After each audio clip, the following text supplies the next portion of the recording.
Long way, get this shit a long way, this shit a long way.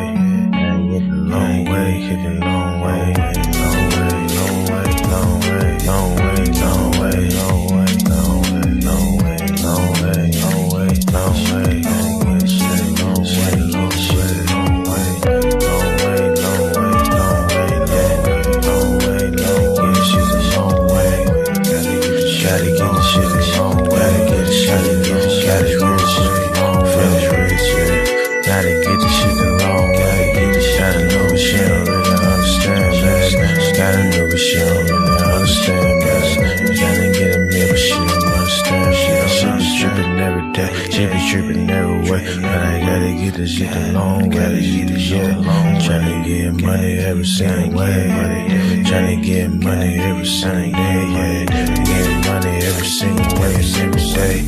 Every day we gotta get paid, yeah.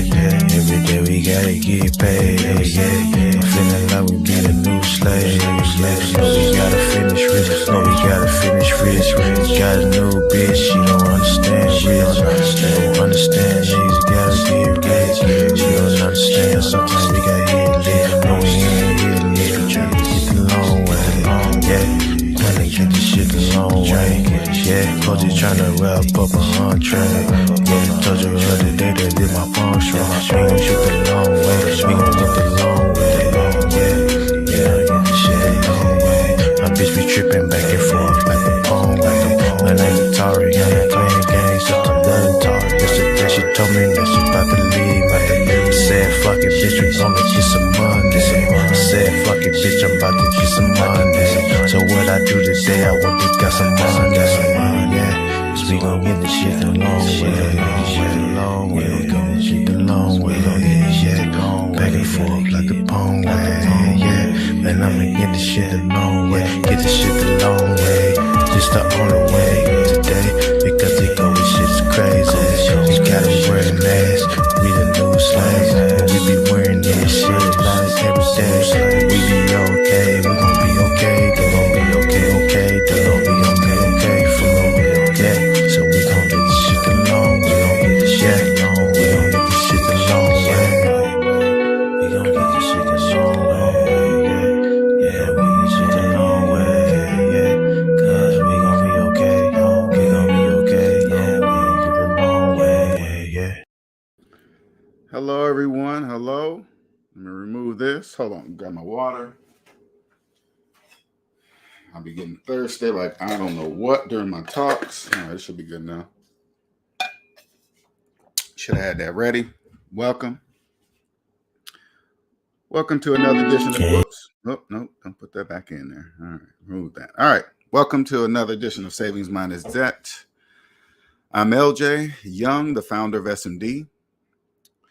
And I am here to share my gift. And my gift is that I understand that capitalism is psychological.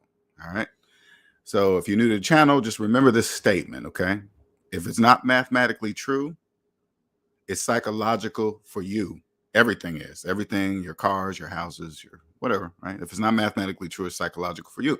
And if you're a homeowner with a mortgage, just what I want you to do. I want you to open up your calculator, put in your mortgage payment, minus your mortgage balance, and then hit equal. The calculator is showing you a large negative number that clearly shows you that you are not a homeowner. You're a loan owner, not a homeowner. So if it's not mathematically true, you see the negative numbers, and you still believe you are, even though the calculator is saying you're not, your house is psychological. It's not real, okay? All right. But anyway, but I also, with this gift, I also understand how it works, right? You guys are the currency, is you, but you don't know you are, okay? But to all with all economies, there must be people. There must be people that understand how it truly works, and there must be people that the majority must not know how it works. That's just how it works, okay? It's not a big deal. I don't really care that it's that way, because I was born into capitalism, and when I went to the schools, hey, do this, follow that, time, hours. This is when you go to school, it's just training. I get it, totally get it, how it works. You see the purpose of public schools. Oh, that's why. Okay, all right. But still, with even with all that, you still have a choice. You still have your own brain. You can just and what it really is, you could just choose to trust mathematics or not. It's totally up to you. Okay, that's your choice to trust mathematics or not. All right. Hey, what's up, Arlene? So let's get to the topic. Now, this was I saw this in on the Discord server, SMD Discord server, by Nick Penn. Nick Penn posted this, SMD family member. It said the title of the video said IRS agents get caught doing PPP fraud, right? So the reason why this kind of grabbed my attention, because first of all, that title makes no sense. When you understand that capitalism is psychological, the title makes no sense. IRS agent doing PPP fraud, that doesn't make sense. So I had to go a little deeper besides just the title. So then I read a little deeper, and it's actual IRS employees. Okay, that's a very big difference. I want you guys to, when you're in the debt matrix and you don't really understand, and you're scared of the IRS and taxes, you guys don't really understand which words to pay attention to. So, because an IRS agent, and an IRS employee are two totally way different things. People, okay, they're not the same at all. So when I read, oh, they're some kind of clerk or some manager somewhere, that's an employee. That's not an agent. Okay. Now, and then I read what they did, how much they actually, how much they actually got, and what they was trying to apply for. It's just crazy, right? So as I'm reading into it, I start to realize, because remember, I understand that capitalism is psychological, and I understand that you guys are the currency, is you. Okay. So, like, for example, they say very plain English that if you commit PPP fraud, that's a federal crime. They say that. So say, like, I saw them, they'll tell you how much the person got, 100 something thousand, but they were trying for 200,000. So if they even get, and this is just my view of it, okay, just my opinion of it, okay, I don't know the in and outs, but when I read that, it says to me, if they were trying for 200,000 and only got 100,000, they're going to get charged for trying to get 200,000.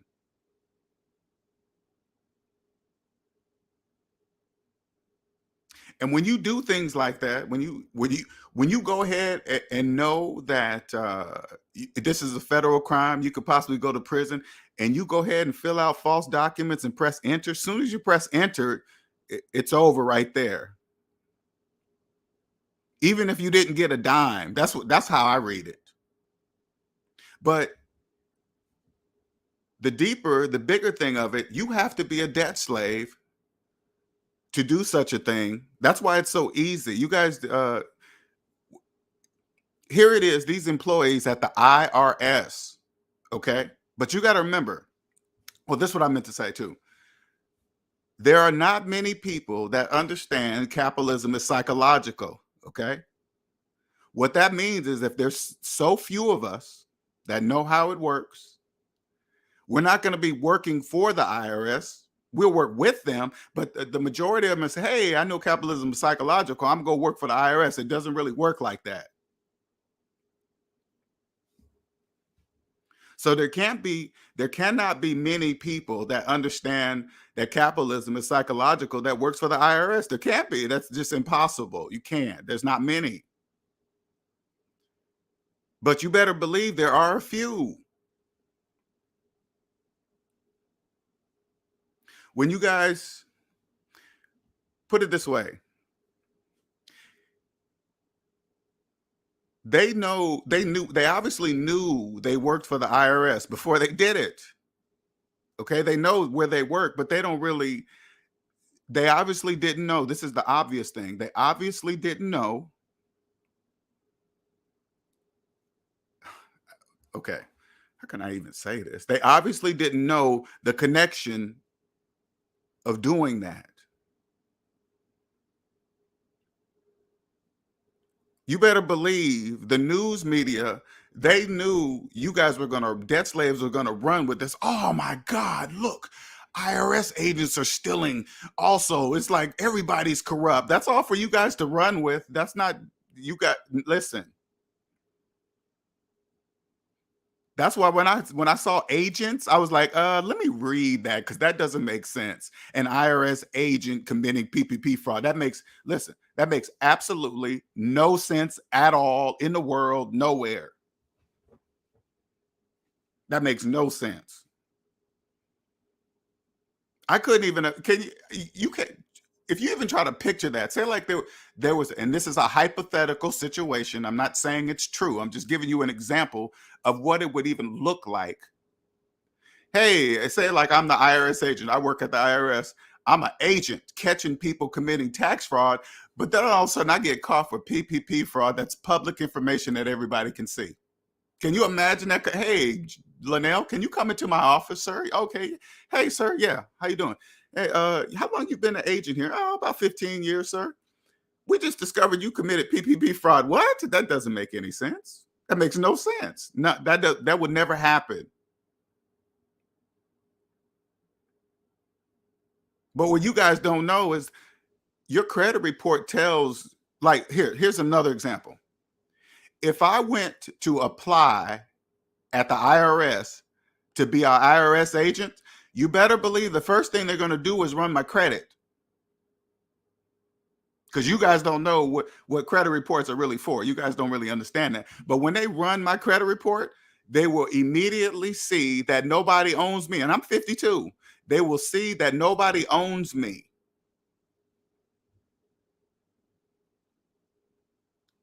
By nobody owning me, they also know that I clearly understand the value of time. Time meaning my time here on earth before I die as a human being. I know that value. So they one look at that and they know I own myself. The probability of me being compromised is 0 to none, but financially. Being financially compromised is 0 to none. You're probably thinking, well, how would they know that? Because I know all currency is you. You guys are the taxes. You guys are the interest rates. You guys are the loans. You're the car loans. You're the housing market. You're everything.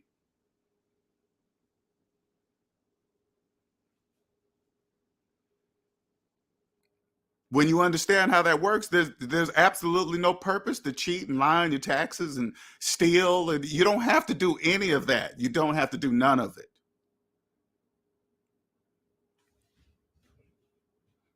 Here's another thing. If put it this way, you know how they hired 87,000 IRS agents? I mean, this could never happen. Okay, I'm just saying some not the hiring of 87,000 agents, but I'm talking about if they could hire 87,000 IRS agents that understood capitalism is psychological, you guys would be in some serious trouble. Serious trouble.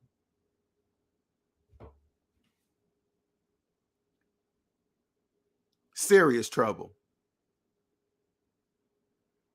Debt slaves, you guys are just easy to catch because you guys don't know. First of all, you don't know you're debt slaves. You don't even know it. You're just walking around, just thinking you own stuff and committing frauds and it's crazy. You got when you read the PPP fraud, the IRS employees, make sure you don't hear agents, employees, according to the article, okay? Just make sure I didn't talk to these guys personally, nor have I talked to the IRS. Let's just make sure my information is coming the same way it's coming to you, okay? Off the internet. They steal the money and then go buy purses and watches and listen, steal the money and go put a down payment on a new car. Don't even still look at. Don't even buy the car in cash still. When they have the money to buy the whole car in cash, they still don't buy it in cash. They still make payments. They steal the money to put the down payment on the car with the stolen money and make the payments on the car with the stolen money.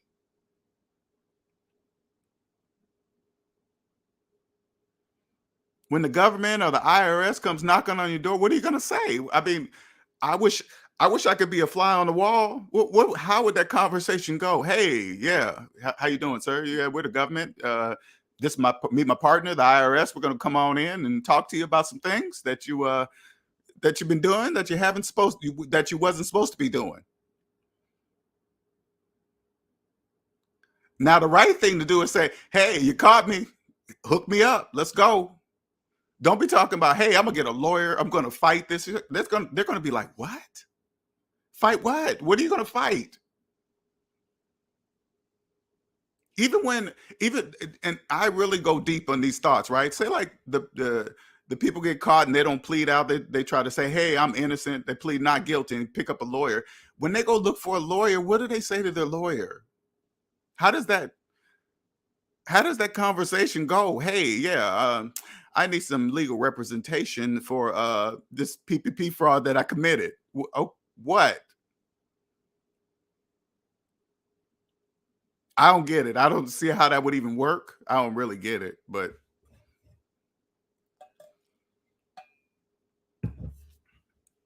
putting cars and buying Gucci bags, it makes no sense. And here's another thing I always think about too, right? Say like they okay, when they get caught with a, let's say, a Gucci purse purchased with stolen money. That can be proven that it was purchased with stolen money, right? Do they get to get does Gucci still get to keep that money? You see what I'm saying? Does Gucci, because they can say, "Hey, we caught you." They find they got the receipt, the purse in the bag, where they got the purse from, and blah blah blah, right? And they can walk and say, can they say, "Hey, Gucci, you got to give us that money back because it was stolen money"? I wonder what happens. Do they just keep it and they just add it onto the restitution of the? I'm assuming it's added onto the restitution of the person who stole it.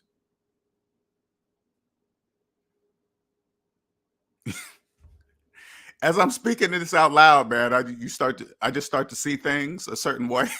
I'm like, that is some pretty easy money to get.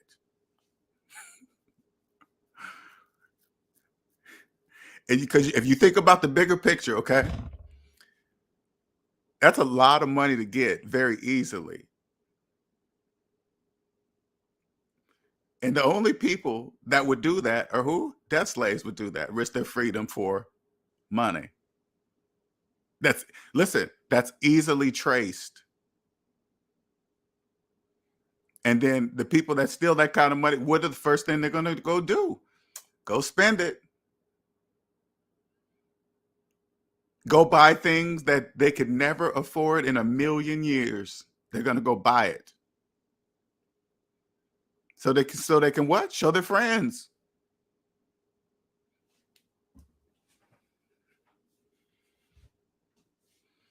Walking around with a Gucci purse in your apartment, coming outside your apartment, your one bedroom apartment studio with a Gucci purse on, wrap or Gucci satchel or a Gucci purse, whatever. Mm. All, and then if I'm right, this is just a guess, okay? If you convict them of the money that they tried to get, which they legally can. They told them in the paperwork, "Hey, if you do this, this could possibly happen to you. You could do this if you press enter on this keyboard." Okay. And if you say yes and do it, be convicted for money that you didn't even steal, that you didn't even get to touch, even though none of it's real. So I'm assuming that the money that they spend in the economy stays in the economy. That's how I figured, because I guess there's really no way they could just go to every single store and say, "Hey, did this person here shop at this money?" And I get it. I totally get it. I mean, I get it. There's not enough manpower to do that, right? So it has to stay in the economy. Hmm. That's a serious boost. But think about it, Arlene. Think about it, Arlene. If you know you're going to steal PPP money, why would you're obviously not reading the fine print. You're not even looking at any print. You're stealing it. People that commit PPP fraud, they know they're committing PPP fraud. Okay, they know it.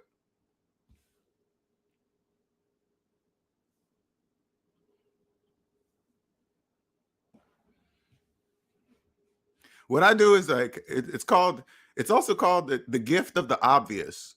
Okay. And when I say the gift of the obvious, people that commit PPP fraud obviously don't know that there's a penalty for that. How come? Because they did it. Here's another example.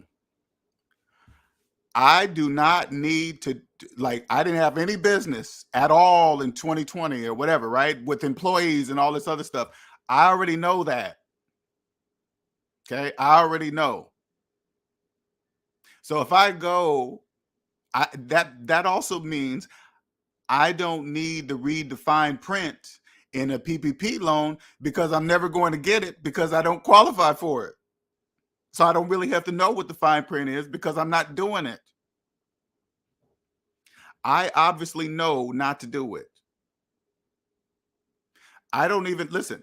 I don't even need a law to tell me not to do it. I don't even need a penalty to be there to do it because I know I didn't do it. So I'm not.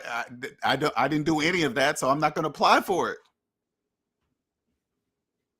I don't need a law to tell me that.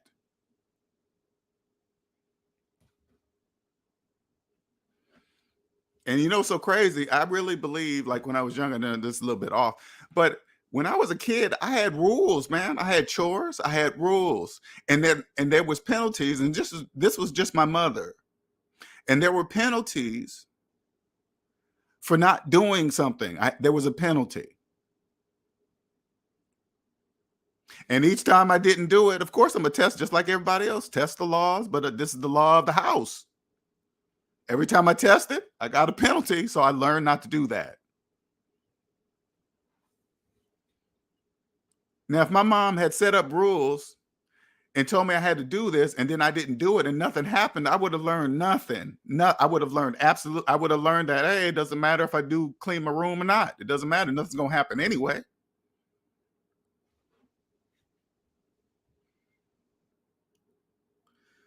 They always say that age 1 through 7 is critical. It is critical. That is very critical. I grew up, I can't even remember the age I was when I started doing chores. I can't even remember. I thought I was, to me, in my mind as a young kid, I thought everybody did it. This is just the way it was. Put it this way. When like one of my chores was cleaning the bathroom. I, after seeing my mom clean the bathroom, put it this way, the only time I saw my mom clean the bathroom is when she showed me how to do it.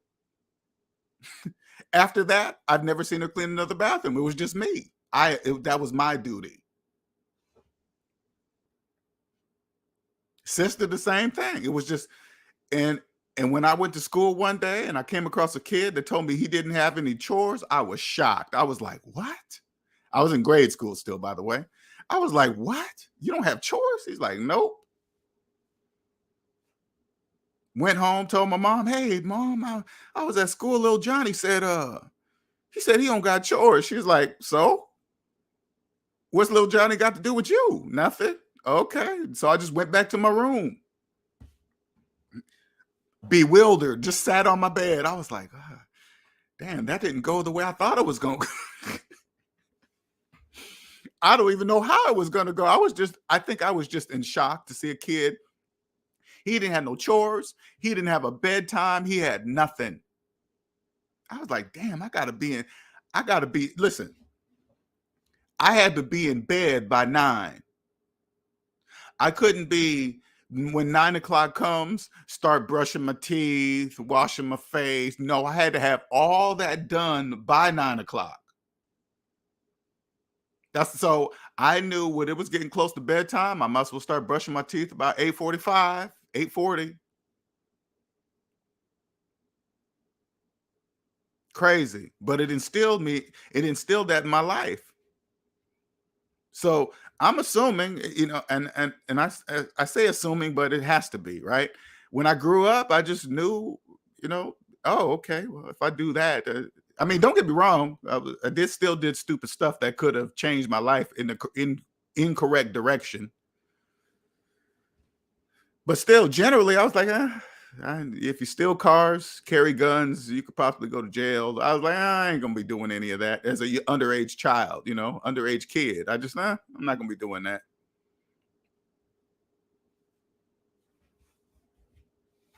Smoking weed in the car while you're driving.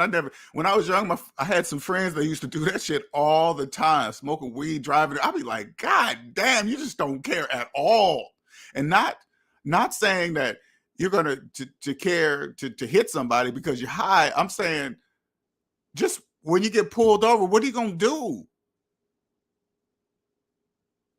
There's not enough perfume in the world that's gonna get rid of a, raw burning weed cigar in a car. It's not going to get rid of it. So as soon as the cop walks up to the car, of course they're going to smell it. I just knew not to do that. I was like, nah, I ain't doing that. I'm not doing that. Even like in high school, you know, I did not touch weed. And my friend, even though, put it this way, my friends used to try to tease me. Hey, man, you still cool. How come you ain't smoking this and that? All my life, I've never really, people's outside opinions of me have never mattered my whole entire life, ever.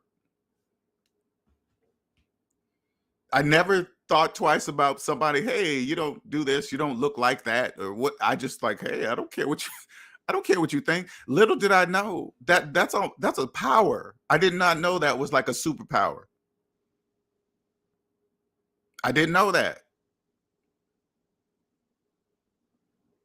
Leaving you when you're growing up, when you're not susceptible to that, it doesn't, outside influence is brought down to a minimum. But when you're easily influenced and then led by fear, then all of a sudden you got a friend that comes up to you and says, hey, check this out. I figured out how we can get some fast money.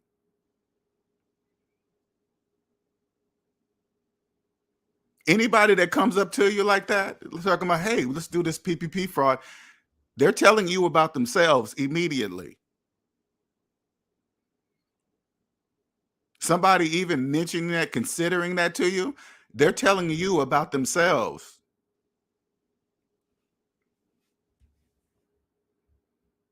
They're going to catch you at your most vulnerable moments, in fear. Maybe you can't pay your rent, you can't buy some food, you can't get some gas money, something. There's so many fears out there. False evidence appearing real psychologically, fears.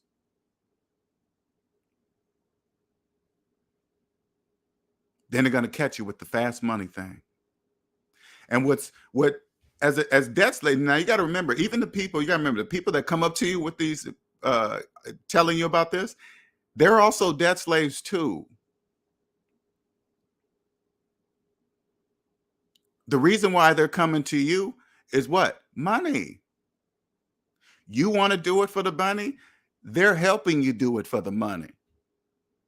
But people that help you do that, they don't understand, they're debt slaves too. You're going to get caught too, because what are you doing it for? The money. You have to get the money somehow. If you're doing it for the money, that means you're looking to receive the money in somewhere. You have to. That's the only reason why you're doing it. So whatever that connection is that allows the avenue for the money to reach you, that is how you will be caught. That's how it works. If you're still in it, obviously you're doing it for the money, of course.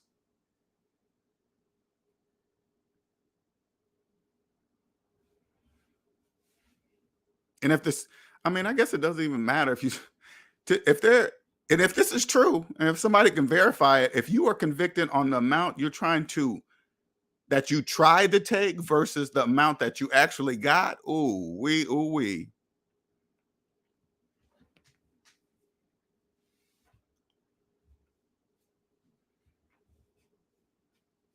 But when you take a step back even bigger, which I'm at a, when it comes to this, I'm at a whole different space. That's the best way I describe it.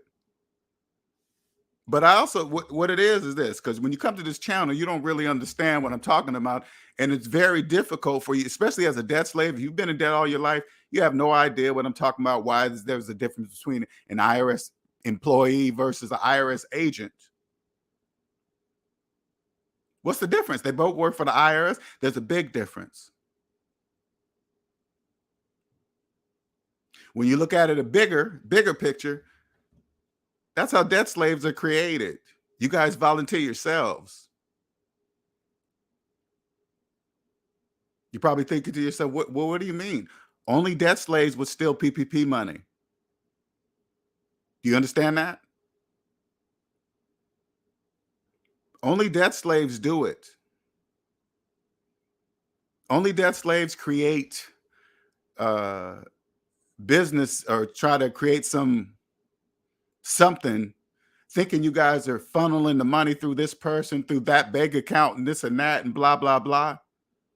Don't even realize every system you need to use, you don't even own it. You don't own none of the electronic. Oh yeah, man, we're hidden behind a screen and this and that, the cloak of the internet. What about the systems that you're using to get to all these places? You don't own them.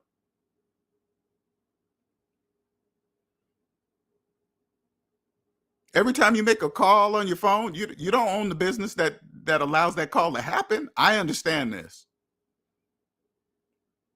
My Gmail account, nothing's private in there. It's private between me and Gmail. That's about it, but not to me.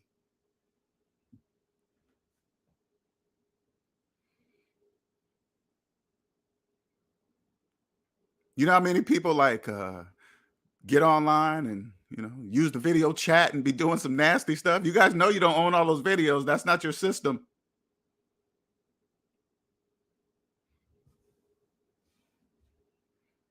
I'm not saying not do it if you want. Hey, if it's legal, it's legal. Whatever. Hey, it doesn't matter.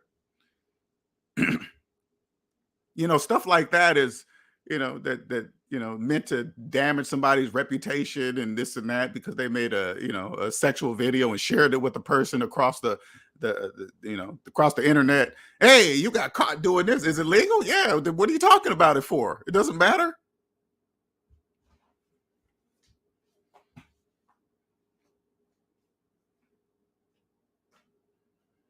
I'll tell you one thing. If they had a team of 87,000 agents that know capitalism is psychological, oh my God.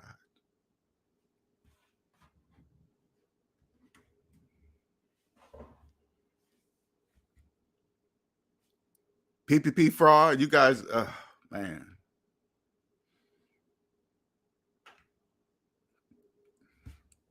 What'd you say here? Which Arlene says, the fact that the thievery has become the normal chats, conversations, discussions is wild.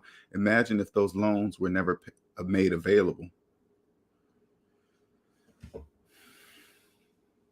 If you really think about it, they're taking all that money and spending it in the economy. That's what they're doing. They're spending it. But the higher level thing, it's not really money. They're really digital numbers. Okay. It's not really money because debt slaves are the money. I'm finishing up paying off my loan from my deferred comp that I used to upgrade something. Oh, okay. All right. For the house, once I'm done, all extra money I will have in my possession will be paying off them. Okay, cool. Oh, they got you with that. Oh, deferred comp loan. Okay, got it. It says, unless you're You are some Jason Bourne, dark web, 7 passport. Leave it right. But when you want, listen, so you guys understand this. When you understand how it works, okay, put it this way, especially because more of you guys like sports. Okay. Look at IRS agents like referees of a football game. Okay, so now, like right now, when you hear the word IRS or IRS agent, you guys get scared. Oh my God, what are they here to do? They're here to change my life and this and that, right? Now let's go back to the sport of football with referees. When you go to a game, say like no, say like okay, say like you're a player. Say like you're one of the players on the field.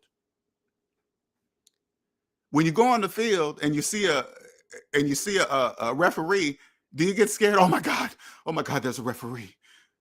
There's a referee. You know why you don't do that? Because you understand the rules of the game. That's why you're not scared of the referee. Unless you purposely break them, that's what they're there for. But as long as you follow the rules, guess what? The referees are not going to bother you. Imagine if you broke out and broke away. You say like you're on the offense and you break out and you got away from your defender and you're way down the field. And the quarterback throws you a perfect pass, you catch it, you're all by yourself, and you run into the end zone. And the referee comes up and blows his whistle and throws a flag. And you look around like, wait a minute, nobody was around me. I caught it, did everything.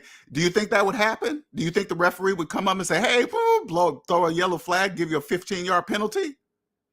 You'd be like, for what? Nothing. Everybody would be confused. It's the same thing. They're the referees of our economy to make sure you guys play correctly. Still in PPP money, especially now, don't get me wrong, especially as an IRS employee, you guys don't really understand what that means. You're just like, And guess what's going to happen from it, in my opinion? If they haven't done it already, they're going to run the credit reports of everybody, every employee in that area or building or whatever, right? All you got to do is run the credit reports of everybody. That's all you got to do. It will narrow down your search quickly. Here's an example. If I was an employee of the IRS and I was in the same building or area where this person did steal, and they decided to run my credit report, and they would see I own myself, meaning no company on there owns me. I have no debt. I own my house. I own my car. I own everything. Nope, it's not him. He didn't steal no PPP money. Believe that.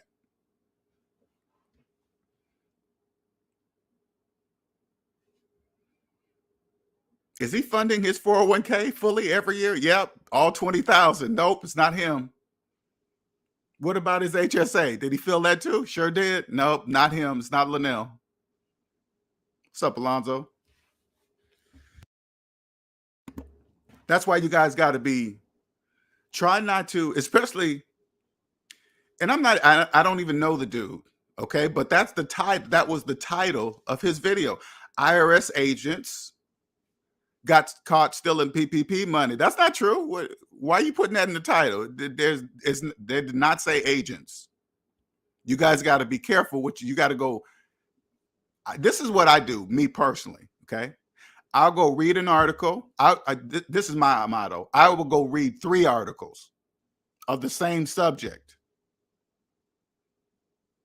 Then I'm able to see everything that's the name, the same name, the age, how much they took, blah, blah, blah. And then you'll start to find the discrepancies. And then you can come to your own conclusion.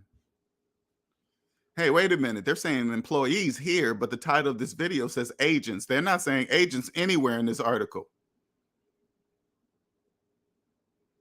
But it's just made and don't get me wrong, okay? You got to remember, most of the people that do that is for the shock value. So when you see that, You'll be shocked. Oh my God, even IRS agents are doing it. Nobody's safe. Panic, fear, everybody's corrupt, whatever, whatever. When all you got to do is run your personal credit report, all you got to do is look at, if you go look at your entire credit report and you don't understand what's going on with it, that's where you need to start.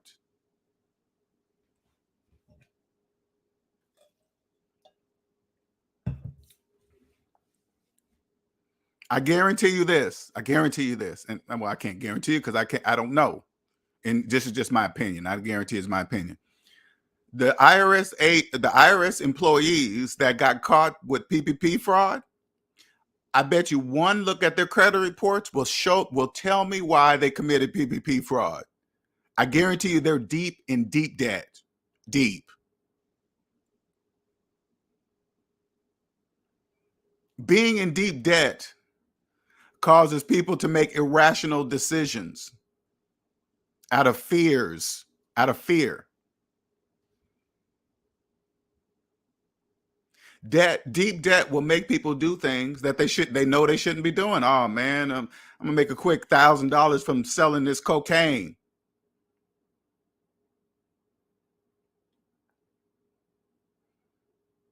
At those moments, you need to, even, maybe it'll snap them out of it. Your mind's like, oh man, I can make this quick money. I can do this, make this quick dollar. Maybe somebody needs to step in there. Hey, if you get caught, you can go to prison for 10 years. That might snap them right out of it. See how you're out and free, and you think you don't have the ability to do nothing right now, right? You're free. You can do anything right now, and you have the ability to do it. If you get caught, you're not gonna be free. Now and you can't do anything for 10 years. Might snap them right out of it.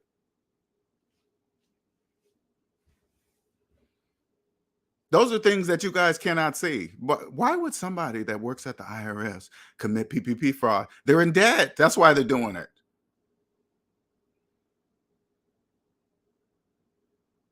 Student loan debt, credit card debt, car loan debt.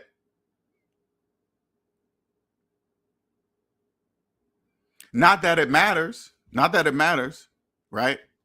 I mean, if you think about it, and I'm not telling people to do this or anything, I'm just showing you something, okay?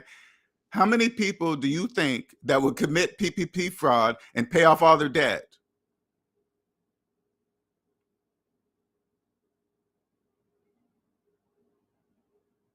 They don't think like that because they're still in the money in the first place. That's why hey, why don't they just pay off all? Not that it would matter. Like, hey, I paid off all my debt. That's that. No, it doesn't work like that. But I'm just saying in general, that's not their thought. Why? Because they're stealing the money in the first place. People that do that, they don't know to stop and look in the mirror and say, hey, why am I stealing this money? What's causing me to steal this money? Yeah, there's other people in the same situation as I, but they're not committing PPP fraud. That's weird. Huh.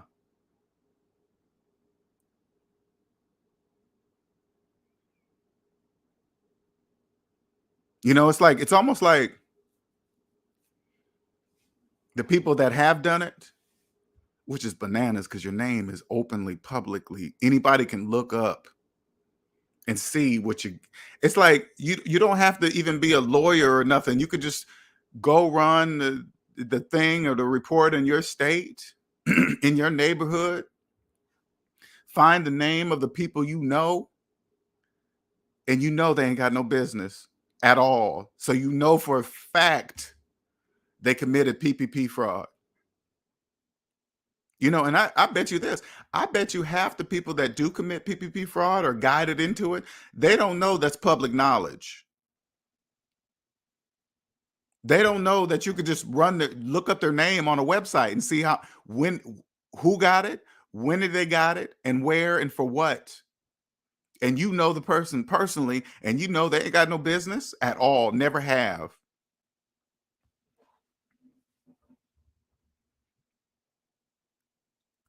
Most of you young people, that's what this is what here's a lesson for the young people doing it. Okay. So you can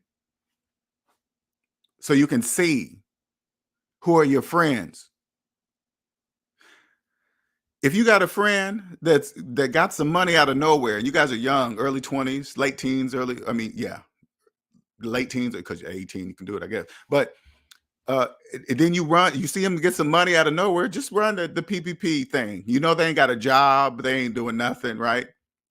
All of a sudden they come in with some expensive shoes or some clothes out of nowhere. Just run it.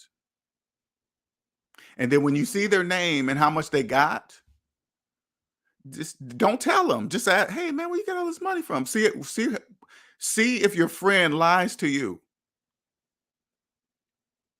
See if your friend lies to you and says, hey, I got a job or whatever, but you know they did PPP fraud right at that moment. This is especially when you're young. Okay, this is important. And this is called the gift of the obvious. Okay. As soon as they lie to you, you got to ask yourself, in my version of my world of how I want it to be, do I want liars in it? Do I want liars? Somebody that's claiming to be my friend and lying to my face. Do I want that person in my world? That's you. But these are quick made decisions. Your friend who's stealing, if they're really your friend, they're gonna say, "Yeah, I committed the PPP fraud." Right? They're gonna tell you. But if you got a so-called friend that's lying to you, then next thing you know, when they start running out of money, next thing you know, because when people obviously when they steal that money, they get this high, like they can just buy anything, go anywhere. I can only imagine what they're doing, just living like the dreams in their heads, expensive restaurants, throwing strip clubs, whatever, right? So they've gotten used to it for about a good month or two, and then the money starts running out. When the money starts running out, they got to go back to their life before they stole the money. But they know how this life feels now. So that's when they start going out trying to recruit some people. Hey, man, I figured out a way how to get some quick money. All you got to do is just do this LLC. And the people that they usually recruit, they don't know nothing about money or how it works or where it's come as public knowledge, nothing. Hey, man, just give me your name and social security number. I'll just do this and that. And I'll put the money in the bank. I'll get you like 50,000. And when you get to 50,000, you just give me 20 or 10 or whatever. They'd be like, cool, man, I'm getting 40. All I got to do is give you 10 because they didn't earn it. So they don't really care. And then the person they give them and when they when they pull the money out and the person that probably put it all together say, hey, man, but just give it to me in cash. I don't want you to electronic. Okay, cool, man. I'll go out and get the cash for you and blah, blah, blah. And they get it in cash. And the person that put it all together thinks they got away with it scot-free. Oh, man, it's all in their name. It came to their bank account and blah, blah, blah. What they don't know is that they push the button to enter in all the paperwork for the person. They push the button. And then the person that received the money, they probably think, hey, if they come knocking on my door, I could just say I didn't know. What do you mean you didn't know? You didn't read the rules? You mean to tell me you think you're going to say you didn't know because you didn't know you didn't have a business in 2020 or 19 or whatever the rules were, and with 50 employees was the part you didn't know that? I was wondering why I got so much extra money, but I didn't say nothing. What do you mean you didn't say nothing? We said if you have this, you get this much money, but you got well over that with none of the criteria before it. What do you mean? You don't get to walk away either. You don't.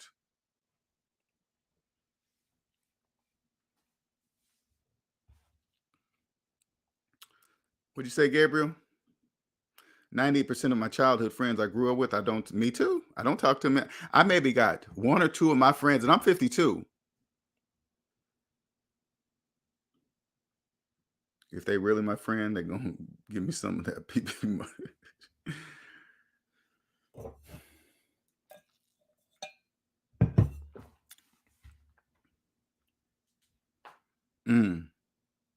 Labeled as a felon for life and a slave for life. You're a debt slave. When you get caught with PPP money, you are a debt slave for life. Now imagine the three people that got caught for PPP fraud as IRS employees. They're done. Done. When I say done, this is what I mean by done. Felons, if they are convicted on the money that they stole, actually applied to get, that now becomes restitution. I'm assuming. No, they probably have different criteria if they didn't actually get the money. But the money, put it this way, the money that you actually got and spent, I'm pretty sure that all goes on restitution. They probably got some different parameters on the money that they did not actually get, right? And again, this is just speculation. I don't know anything. I'm not a lawyer. I'm not an IRS, ain't nothing. I'm just speculating. My opinion. Label for life with restitution, with amount. Listen, with the amount in restitution that they will never, ever be able to pay back, ever. Unless they create their own business. Let me put it that way. If they have the knowledge to create their own successful business, because you can still do that as a felon, okay? A lot of felons that have actually learned their lesson, got caught at something, did their time, paid. They don't really know that you could still create your own business. If you really learned your lesson, you say, hey, okay, I learned my lesson. I'm not doing that anymore. And just be straight. It's really obvious when you do that. Put it this way. If you are a felon and you decided to start your business and things are kind of hard for you because of it, but it's much easier when you really truly have learned your lesson.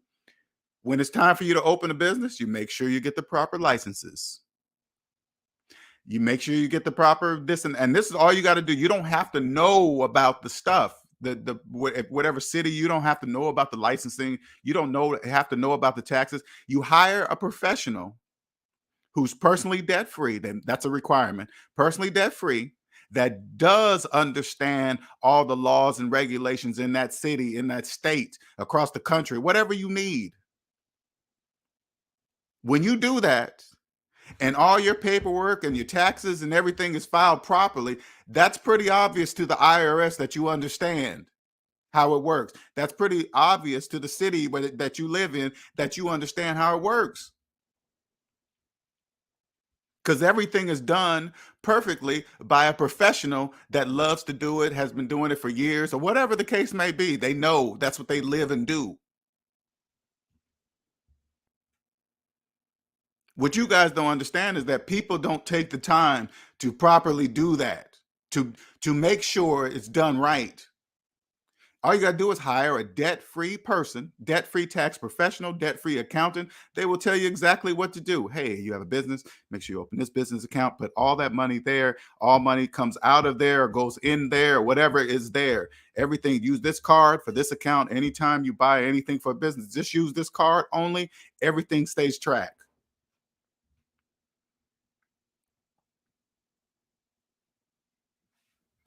What's up, Ulysses? Just joined the stream now. I need to talk with you so bad. The other day, someone stole my scooter over the weekend. Is that a motorized scooter? What kind of scooter? Parents wanted me to finance a new vehicle. No money down, 30,000, 30,000. Oh my God. I purchased another scooter in cash. Excuse me. Whoops. Another scooter in cash to stay out of debt. I live 5 minutes away from my job. I was not about to go back in the. Hey, what kind of scooter? Like a motorized scooter? Hold on, you guys. I got to turn this AC on for a second.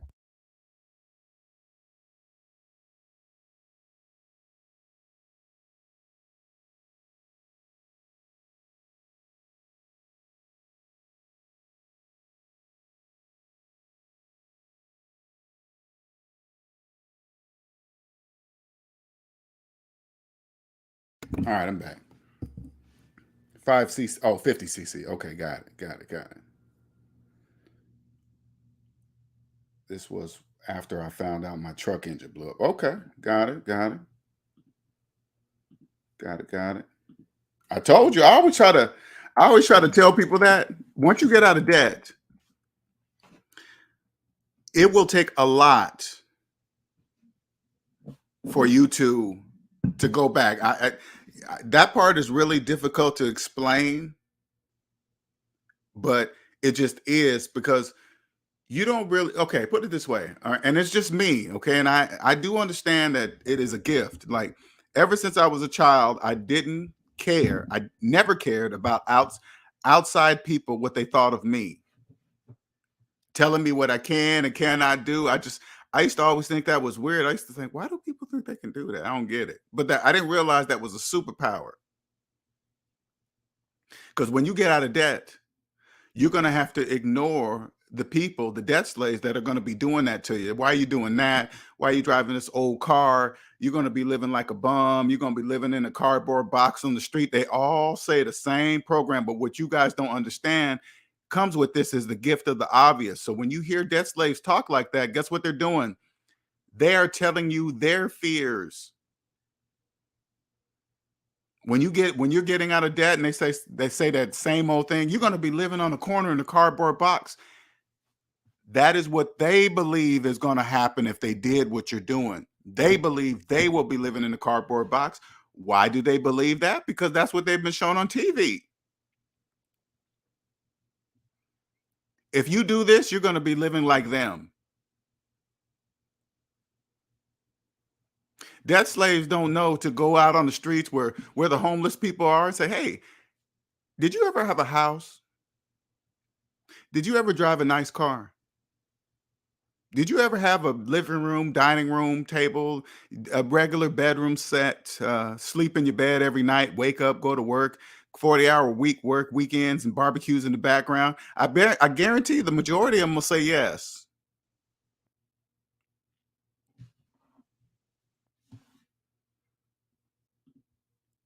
Inflation rate at the dealerships are crazy now. 100-mile cars, 100,000-mile cars for 20 plus. You know what? And this is another thing that when you really understand that debt slaves are the currency, and this takes a lot of this will take a lot of practice. Okay, it's not something that just comes to you. It takes a while to say, okay, it's them. Once you understand that, you understand any word related to finances, they're just words. Inflation, deflation, like put it this way. If you come across, not saying Ulysses is, I'm just making an example because he put this up here, right? If you come across a person, and this is what you guys don't understand, okay? So you can understand, what do you mean inflation doesn't mean anything what it says it is or whatever? This is what you got to, when you come across a person that uses the word inflation, you don't know to turn to that person and say, do you have student loan debt? Now, if a person that has student loan debt for 20 years using the word inflation, they don't know what they're saying because they have student loan debt for 20 years.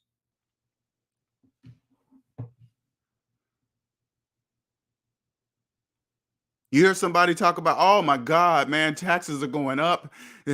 Housing is out of reach and this and that. You turn to them and say, don't you have student loan debt older than your children?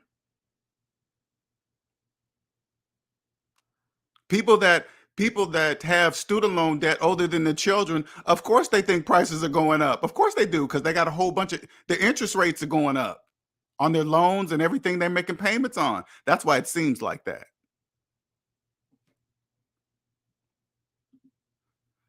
You're a life, you are a life financial lifesaver. Continue your purpose, sir. I'm still debt free, stress free. And Ulysses, he's a young man, just barely, if not in his 30s yet, I believe so, early 30s, somewhere late 20s, that came onto me like years ago.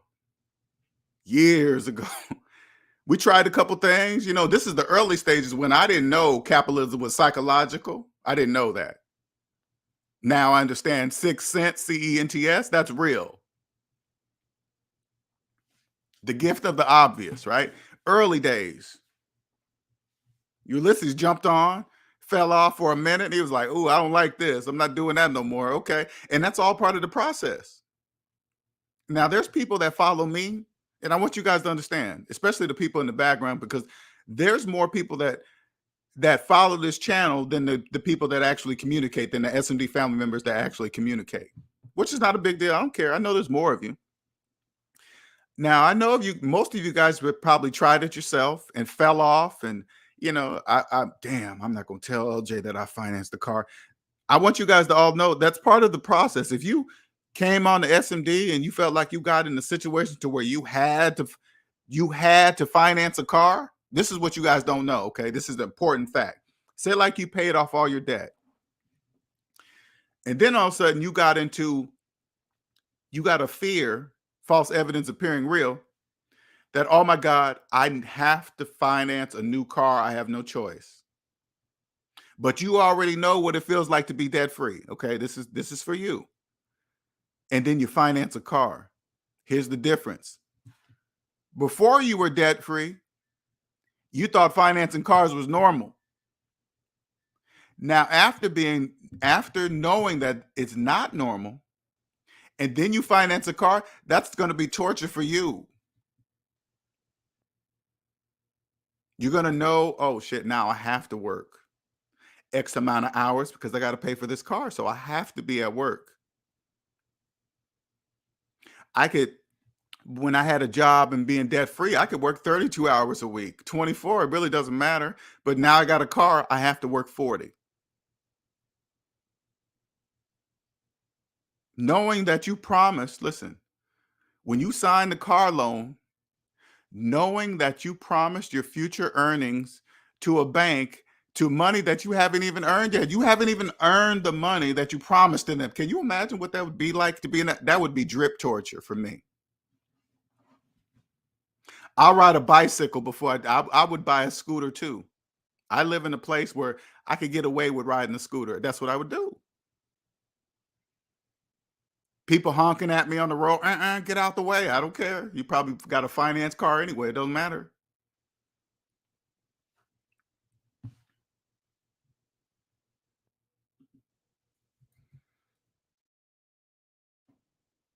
Now, here's the link for if you guys have any questions. Free advice while it's cheap, because once SMD blows up, and it will, it's not going to be like this anymore. It's not.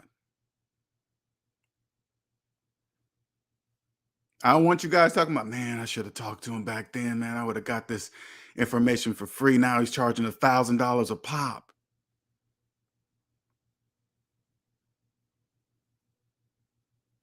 I know my gift. I know I have a gift. I do. And I can prove my gift. And it's going to get even, you guys don't even get it. You don't even understand it.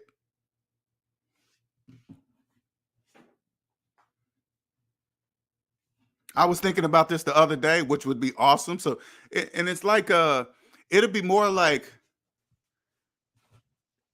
because as debt slaves, you guys need to have proof,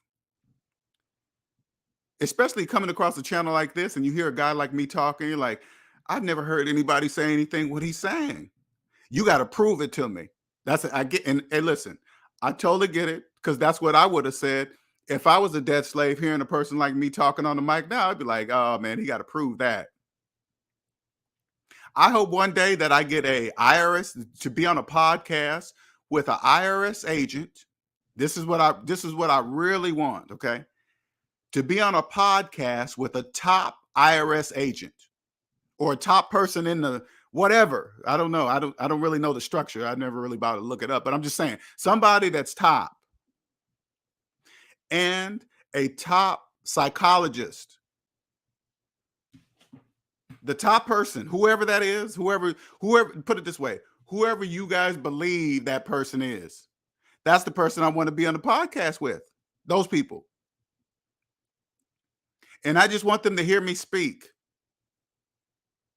So when they turn to you and talk to you, and when they translate what I'm saying to you, hey, this guy is the truth. He's right. You guys would be more believable. You guys will believe it more, I guess. I was thinking about that the other morning. I was like, man, that'd be nice to get on a podcast with he don't have to tell me nothing.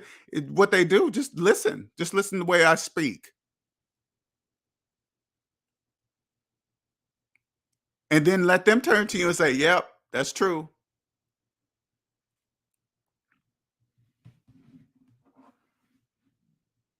I was practicing this the other day because it's true. I would talk out in the open on the podcast, of course, everybody can hear. But to the psychologist and the IRS agent, I would speak differently. And when I say differently, you guys would hear me speaking and hear me saying, because you clearly can hear me speaking English, but you guys will have not a clue of what I'm talking about. Not a clue. Why is that? Because it's against the laws of mathematics for you to.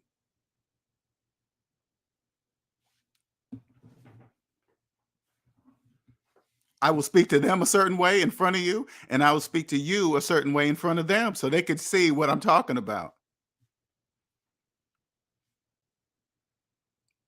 Now, it's 9 times out of 10, if it's really to somebody that high up in the IRS, they're gonna already know that. They will know that I'm here not to change anything, not change the way it works, hide or put something somewhere and pretend I'm trying to do something. Nope, I'm not here to do any of that. Nope. I'm just here to show people on the correct side of it. You got a choice. You can be on the positive side of it or on the negative side of it. When the IRS comes across me, they will be able to clearly see that I'm on the positive side of it. That's how it works. And when you understand how it works, you don't have to be afraid of the IRS. You don't have to do that. You don't have to be scared. Oh my God, you get an IRS letter in the mail. Oh my God, what's it? I'm scared to open it. You don't have to be, hey, what are they telling me? I might have missed something. I don't know. Oh, okay. Because you got to remember, mistakes. This is the difference with mistakes on tax forms. Okay. Everything is math. So if I made a mistake on my tax forms, I could mathematically prove it. It doesn't mean that I still don't get a penalty for doing it, or I get some kind of something for doing it, or some interest charge. It's easily mathematically provable. Not only does it help me, not only does it I have to pay them or whatever the penalty for it is, right? Right. But it also helps me to say, okay, then I have that adjusted. But again, those are the things I don't want to think about. So I hire somebody, a tax professional who is personally debt free, that knows those things, so those things don't happen. So the IRS don't come to me talking about I made a mistake, because I hire somebody that doesn't do that.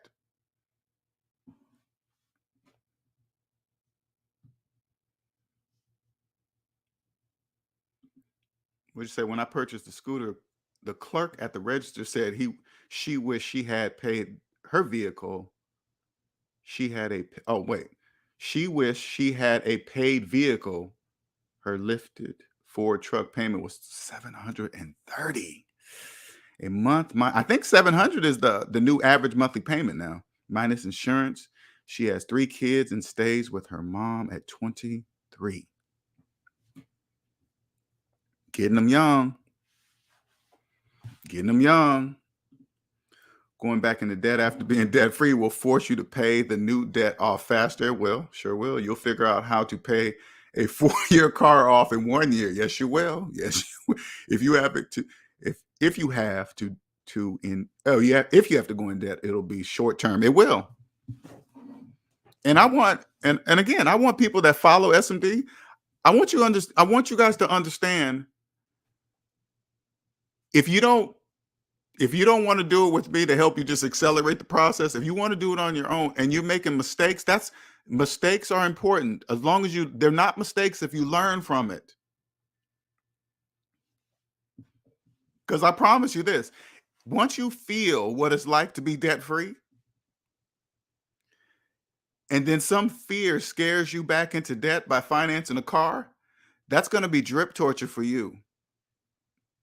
It is. It's going to be every time you send off the payment, and then you're going to look at the interest rate and know you're just giving away money on and you're going to know every time you start that car up and drive off, it's going down in value. At the same time, the loan is going up at the exact same time. Exact same time. And then you add insurance, and then you add in all the stuff that the dealership adds when you buy it. If you buy it from a dealership, they're going to add in all their stuff. And here's the worst. Here's the worst thing. Here's the worst thing, especially if you're a debt-free person financing a car. You're going to know for a fact you just finance taxes. That alone, see, because debt slaves, they don't know that they finance taxes. They don't know that. They have no idea that, but you as a debt-free person that fell into fear and financed the car anyway, you will know every night before you go to sleep that you just finance, say like the car is 30,000, 40,000, let's say 40,000, 40,000 plus tax. With the tax that came with the 45, you're going to know that you finance $5,000 in taxes. You're going to know that. Now, I don't know what kind of sleep you're going to get. I have no idea about that. But you also know you're going to finance it. Not only did you finance the car, you financed the taxes, and then there's going to be an interest rate on top of all that. Now you see like, think about it. Say like a big bank. This is why a big bank wouldn't cheat on their taxes. Okay, all right. This is why they wouldn't do that. Like let's just say a small bank that gave you a loan. Okay, I gotta keep it in perspective because you guys don't. Hey, that big bank, they shouldn't have blah blah blah. But let's go with a small town bank that gives you a loan. That money goes to them. 730.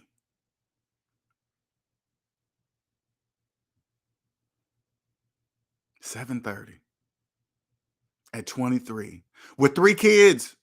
Did you say 3 kids? Or did you say she had kids? Yep, 3 kids. Whew. I can only imagine what her credit report looks like.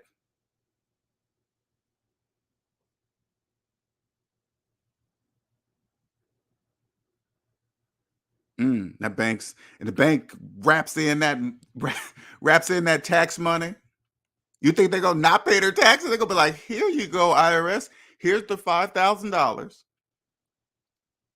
Or who does that? No, wait. No, the car dealers. No, the tax state and the federal tax. Anyway, here's the $5,000. Now we're going to make some bread off of money created by them. They're going to make some money off of money created by the IRS. Crazy, man. Crazy. Didn't have to sell anything. It's basically like, if you really think about it, it's like basically buying the debt from the IRS. Hey, this person owes $5,000 in taxes. We're gonna pay you the IRS. Here's the $5,000 off the item. We're gonna take the debt and put a percentage rate on it, and just more money. And debt slaves, you guys don't know. When you guys look up the blue book value of a car, or online or wherever you look at, they're talking about that's the value of cars for people who bought the cars in cash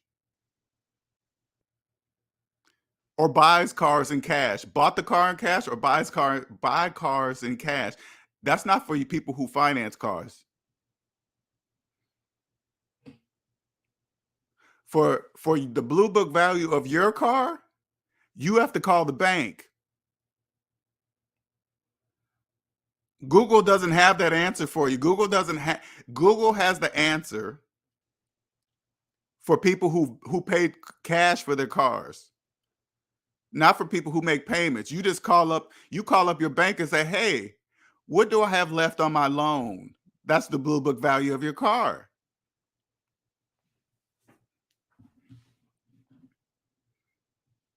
Imagine being a debt slave, deep in debt, upside down in your car, meaning you owe more on the car than what it's worth. And that instantly happens if you finance a new car, a brand new car. That instantly happens. You owe more on the car than what it's worth, and you have no money to get out from under it. So now you're trapped. That's the wheel. That's the wheel. You're the rat. That's the wheel. You have powered the wheel. Now you can't get out. That's the wheel. That's how it happens. You can't even sell the car because you have to come up with $5,000 to make it even, and you don't have $5,000. And usually people that are like that, they also have gap insurance.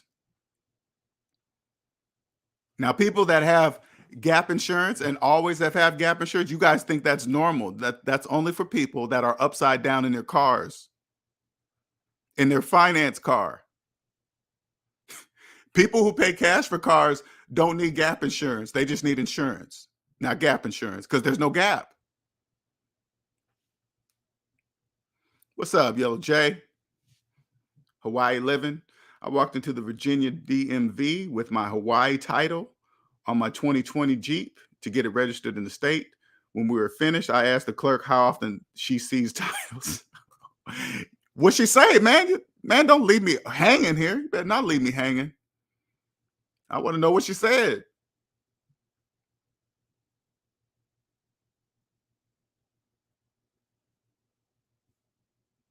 I bet she don't see many. All right, any questions?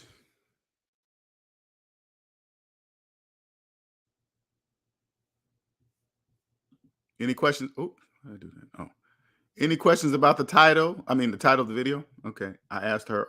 I asked, "Are most people financed?" She says once. She says one in a month. Oh, got it. Wow, one in a month. And you guys all know lines be out the door at DMVs. I don't care what DMV, unless you're in a small town DMV. I'm talking about big city DMVs. Those lines be out the door. That's the wonderful thing about having a paid off vehicle and you need tabs, and I don't have to go to the DMV. I just go online and have my tabs mailed to me. It's like this, like when I know my tabs are coming up, like they expire in like September every year or something like that, right? I buy them a month before because I don't even want like to be technical. And this is just me because I just don't like stupid tickets. Okay. The tab, like in Washington State, there's tabs. You get they're all called something different. It's the thing that you put on your plate so it shows the date, okay, the year it expires. Okay, the names are different. Anyway, these are every year. I just have them mailed to me, and I buy it a month before because they have a date on there that they actually expire in that month. And I don't know the actual date that expired, but say like this, say like it expired September 7th. And I've always been taught this. Whatever month that you've been that your tab expires, you have to the end of the month to get it. Well, technically that's not true because when you log in to when I log in to purchase my tabs, it's a date.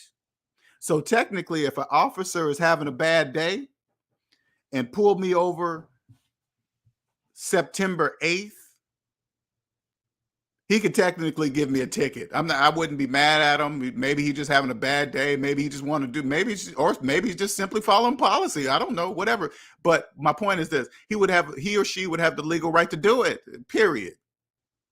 I don't like dumb stuff like that. I don't even like leaving. I don't want something to be open to be dictated by that. So I just buy it a month before, get it early enough. So when September hits, I just put the new sticker on. Paid.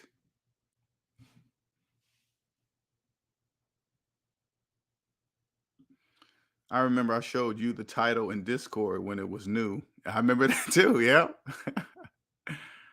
Yellow J living the life now, man. I love it. I love it. Doing it all right. Just I can only imagine. I can only imagine what he's learning with this debt free with a business. And just you guys really don't understand what opens up to you. You guys don't get it. It's literally a superpower, literally a financial superpower, literally. Like when you understand how it works and you get business loans, put it this way, and you get business loans and you go into a business and they run your credits and they see how you're doing things, they're going to automatically know that you know. They're going to know, not necessarily. Now, I don't want you guys to get confused with people that work at the bank and help you at the desk, because the majority, and well, I'm not going to say the majority, but I'm sure there's a lot of people that work at banks that are in debt. So they're not going to necessarily know. The only thing that will really shock a person that works at the standard bank, right? When they run your credit report, they're going to have never seen one like it. That alone is going to shock them. They're going to be like, what? You have no debt? Nope, I don't have no debt. You actually own your house? Yep, own it. Yes, I do. Yep, no debt, own my house. Yep. They're going to be like, oh. They know a person that's coming in there with no debt is not going to be getting a business loan all willy-nilly. Oh, let me just get a loan to try this. No, it's going to be some factors that have been put in place to determine if this is worthy of getting a business loan.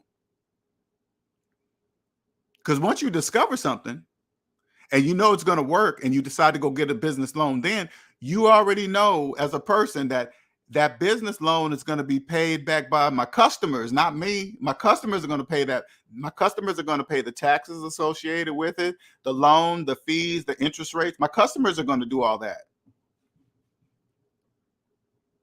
It's not when you understand how it works, your vision changes. So say like you're debt free and you go get a business loan.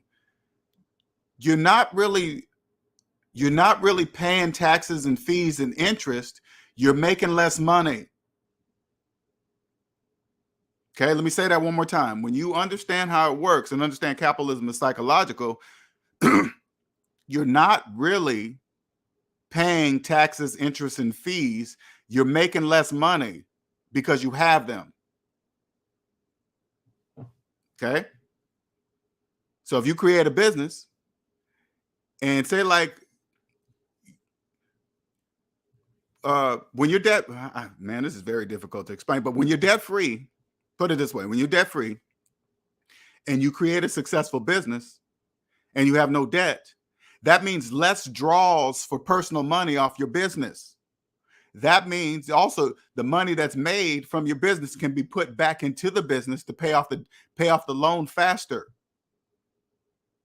the business debt faster, because it's going straight back in. It's not coming to you. You're not part of the ecosystem, so you're out of there personally. So you make less draws from the business to live personally. Because people that create businesses, right, they still have car payments and mortgage payments and credit card payments. So that means they have to draw from the business at larger amounts, which they're what? Taxed on. But when you have no debt, there's no purpose of drawing, especially if you have a business loan. There's really no purpose to make large withdrawals when you know that can pay off, because once the business loan is paid off, that means more profit for you. Let's put it this way so you can understand it. When you have a business loan, you're paying taxes, fees, interest, and whatever else the bank throws in that contract. Okay? That means you make less money because you're paying, let's say 4 items: taxes, fees, interest. Let's just do 3: taxes, fees, and interest. Now, if you with the business loan, you're not really paying it. You're really making less money. And then when you finally pay the loan off, guess what? Now you're making more money, because now what? You're only paying taxes.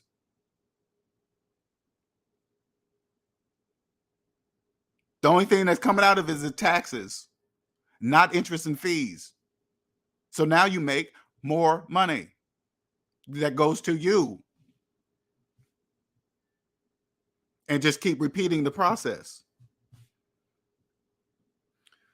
Lynette would love for you to react to and do a stream to one of the Caleb Hammer videos. Caleb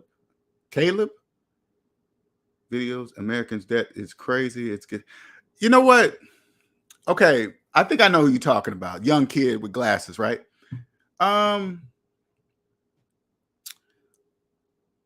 Okay, what you guys don't, well, maybe you do, maybe you don't, but what he's put it this way, this guy, he first of all, let me pull a chair, this one. First of all, this guy is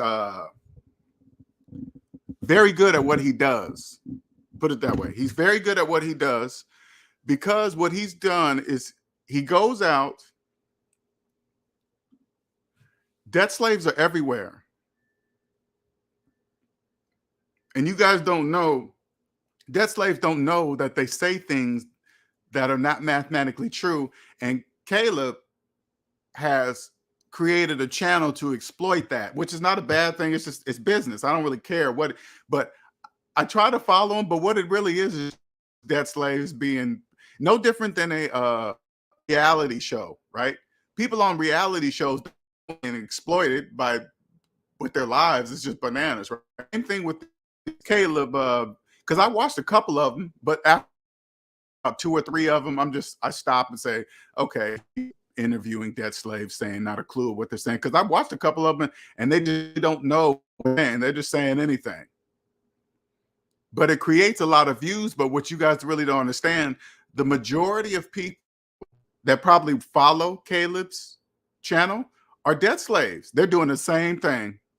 They think, I bet you people that follow their channel, they probably believe time, or they're making their payments is not as much as their monthly car payment is not as much as the other person's car. Oh my God, he's paying $1,000. There's no way I pay. That's why I stick around 500. It's like they think there's a difference. They think they're doing something better. You know, they will say something like, he would ask him, hey, how much do you think it costs to live here? And that's just a random question, okay? It doesn't really matter. That's just a question to make you say something. I think you need $80,000 a year to live here, right? And then he'll turn around and say, but do you have student loan debt? You're like, they always smile and say, oh yeah, I do. I have about 40, 50,000. That's why you think it costs $80,000 to live in Texas, because you have $40,000 worth of student loan debt making $80,000 a year.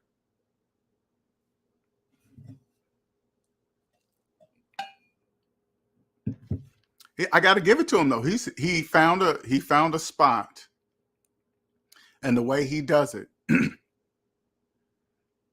and I'm sure he's not paying. He don't have to pay these guys either, but I think it'd be smart if he did, if he did pay them, because that would entice them to come on more, because debt slaves need money.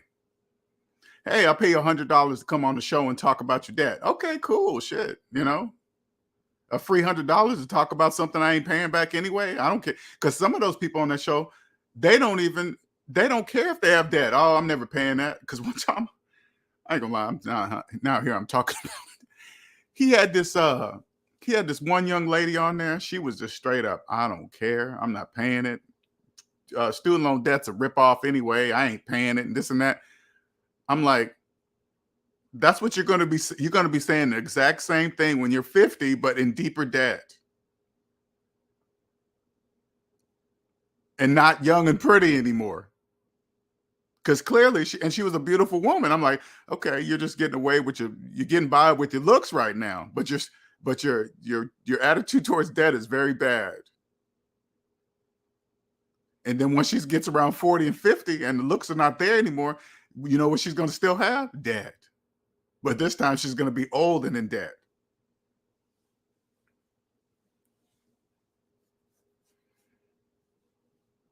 Any questions?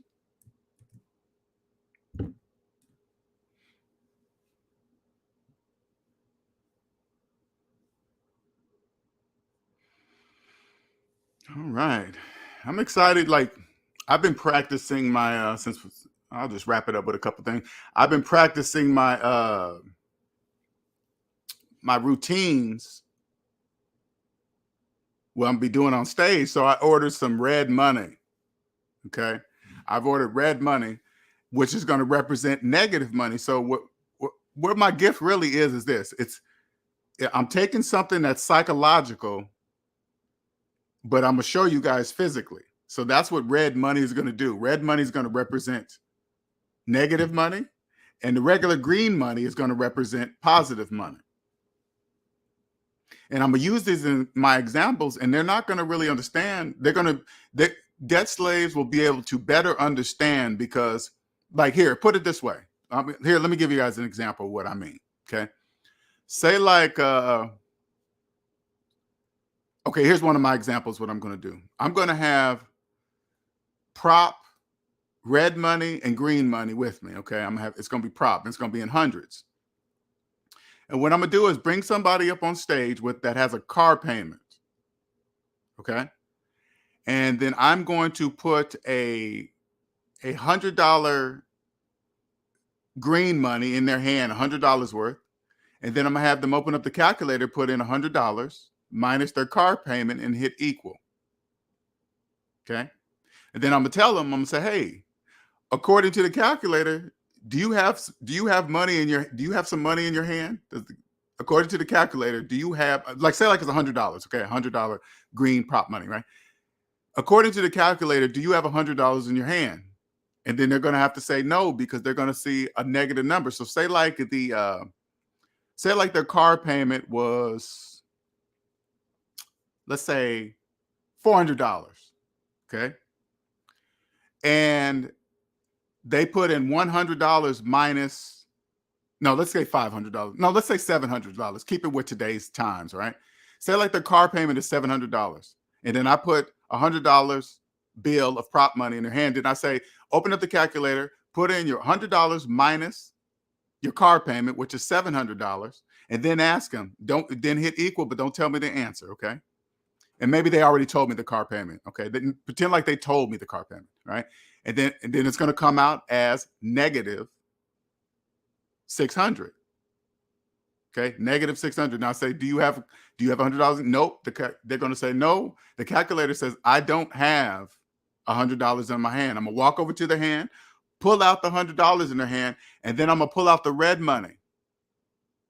Then I'm gonna put $600 of red money in their hand so they could see what they have. Then I'm gonna say to them, now, does this match what's on your calculator? They're gonna say yes.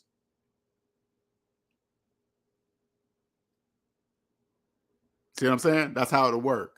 So it'll bring the visual to their mind. So if they're physically holding negative $600 in their hand, they're going to be like, whoa, now it matches the calculator. Yes. Take the money out of their hand, put the $100 bill of green money back in their hand. I say, does that match the calculator? No. Take it out, put back in the negative $600 in there. Does that match? Yes. Now, what can you buy with that amount? What can you buy with $600 of negative money in your hand? Nothing. Then how did you buy the car you're driving today? They're going to leave the stadium bewildered, driving home. Damn, I've never seen that before. I know you haven't. That's why I did it. I've never seen nobody use red money ever. I've never seen that on any video anywhere. You know why? Because it's psychological. That's why you guys haven't seen it yet. I'm telling you before I do it.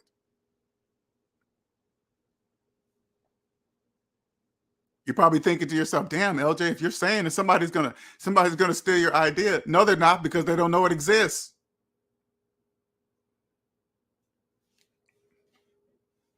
Debt slaves only steal ideas that they know about. They don't steal ideas that they never heard of or know even exist, because red money is psychological. It's not real.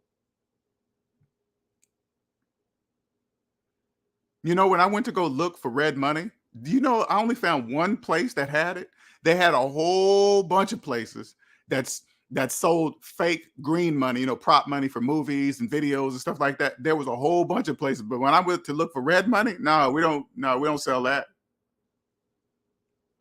You know why? Because I'm sure there's not a high demand for it. You know why? Because people don't know red money is psychological. It's real, but it's psychological. By me getting the red money, now I'm making it something that is real, because you'll know it's real because it'll match your calculator. Red notes. I like that, Nick. I like that. No, I was just telling the article, talking about the article that you posted in the Discord server, SMD's Discord. Originally, of course, it always goes way off of that, but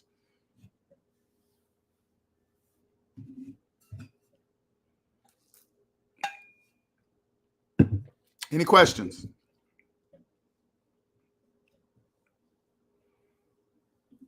What you saying? You listen. I've learned that most debt slaves like what they like at any price, and they will make the payment. Yes, they will. I mean, I get it. It's just how it works. And those of you guys that follow SMD, I really want you guys to start practicing something, okay? Practice accepting that debt slaves are the currency. Whenever you hear on the news, hey, inflation is doing this, the stock market's doing that, you just say to yourself, that's debt slaves doing whatever they're showing you. Every financial word is positive or negative. See, debt slaves, you guys don't know that. And let me use the word equity, because I'm gonna use words that you guys are used to saying. But what you don't know, that whenever you use the word equity, you don't know the word is positive or negative. When somebody uses the word equity, you don't know if they're using the negative version or the positive version. So, and I know you're confused, so I'm gonna tell you, okay? Whenever you hear a person with a mortgage talk about equity in their house, they're talking about negative equity, because you cannot own the equity in a mortgaged house. You can't do that. So if you hear a person, again, if you hear a person with a mortgage talk about they own equity, they have equity in their house, or they're going to do something with their equity, they're talking about negative equity because they're paying interest on it. That's called negative equity. When a person that owns a house and no mortgage, and when they go look up the value of the house, they own whatever the internet, the website says their house is valued at or whatever, that's their equity, because they own the house. So if they have no mortgage and the house is worth $1 million, if they decide to get a loan, they have $1 million house of equity right there. It's because that's what it says. But what you guys don't understand, you guys think, oh man, I can get this. What you don't understand that a paid off house, listen, a paid off house pays you. I'm gonna say that one more time. A paid off house pays you. And you're probably thinking, what do you mean? You mean personally? I thought you said don't cross over in business. I know that's what you're thinking. No, I'm just talking about a personal house that's paid off pays you. You're probably thinking, what do you mean? While everybody in your neighborhood, everybody in your state is making mortgage payments every single month, you're not. While everybody around you with mortgages is happy to write off interest off their mortgage payments, you won't be.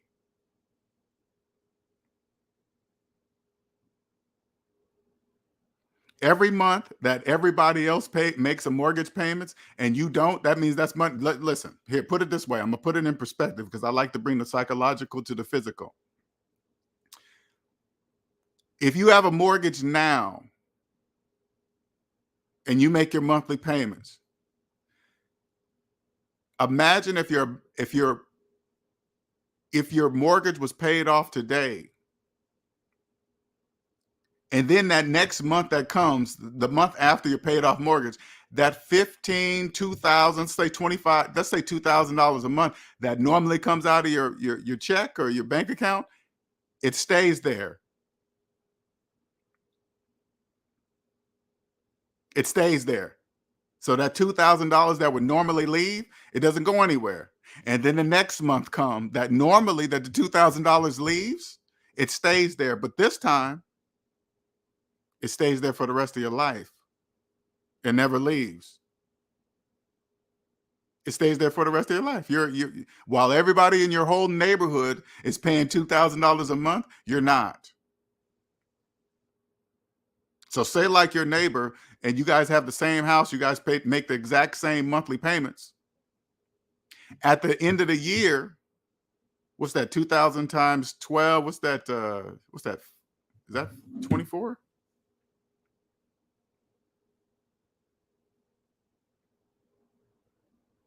Yeah, 24,000 a year. At the end of the year, your neighbor will have spent 24,000 spent plus interest. I'm not even counting it. Just go straight 24,000 while you have $24,000 in your bank account, yours. And then you times that by 5 years. 2,000 by 5 years. That's how much at the end of 5 years, that's how much money you have in your bank account while they don't. But that's called phantom income. Debt slaves, you can't see. It's only phantom to those who are in debt because you can't do it. Yep, the economy, banks, and business are abstract words for people. Sure is, like teams, teams and groups. Yes, they're just words. Finance. Once you understand how it works, and you see stuff like that, IRS agents, there you got. Oh, wait a minute. Those two words don't go together. PPP fraud and IRS agents. That doesn't go together. Well, let me read a little deeper. Oh, IRS employees. Got it. Okay, got it. Big difference. Finance words, you guys got to learn to listen. Like here, put it this way. When Albert Einstein made the statement of compound interest is the eighth wonder of the world, those who understand it earn it, those who don't pay it, right? But what you guys don't understand, compound interest, those are financial words, and financial words are positive and negative. So you can actually take out, in his statement, you can actually take out compound interest, pull that out, and you can insert any word you want. Let's take out compound interest and put in equity, okay? Hey, equity is the eighth wonder of the world. Those who understand equity earn positive equity. Those who do not pay negative equity. Okay, let's pull out equity. Let's put in leverage. You guys like to use the word leverage. Hey, leverage is the eighth wonder of the world. Those who understand leverage earn positive leverage. Those who do not pay negative leverage. Insert any financial word you want because they're all positive and negative. That's how it works. This is a gift. Debt slaves don't know exists. You guys hear me speaking and you think, oh, somebody's gonna come across this video. They don't understand it. And never will unless they choose it. It's a choice. Debt slaves don't know that they can choose the calculator. They can just choose it.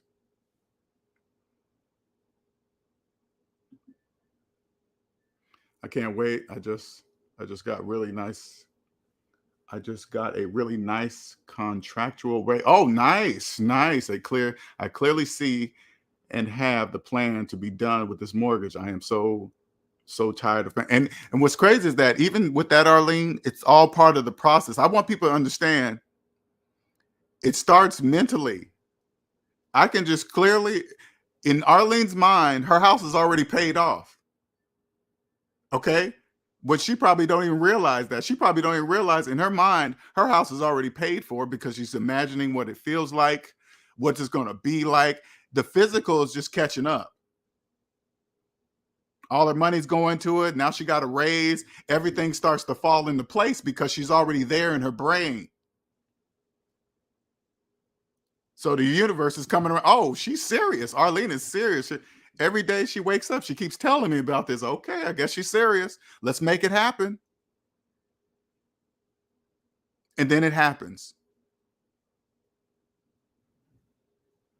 Once it's paid off, everything's going to be she's going to be happy and all nostalgic and be, now what?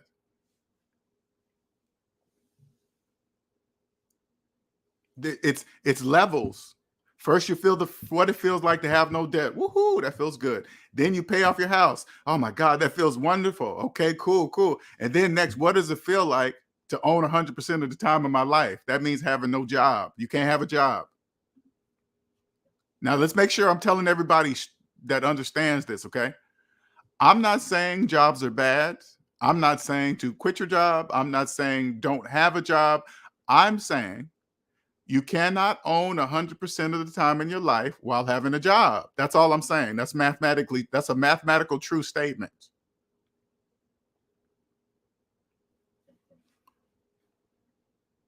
Once that happens, and I'm gonna just give you guys the process because I've been through it. Your mind becomes free. You guys really don't understand. Energy can be converted. It can't be destroyed. It's converted. Everybody knows. I mean, not everybody knows, but if you just read about it, it cannot be destroyed. So once you put it this way, once you get rid of your debt, you will realize how much stress will be relieved off your brain from worrying about interest rates and when are these payments due, and you guys really don't understand how much energy it takes to keep track of due dates and interest rates and this and that. Once your debt's gone, that stress is gone. That negative energy, because debt causes negative energy, that negative energy becomes positive energy because it's not there anymore.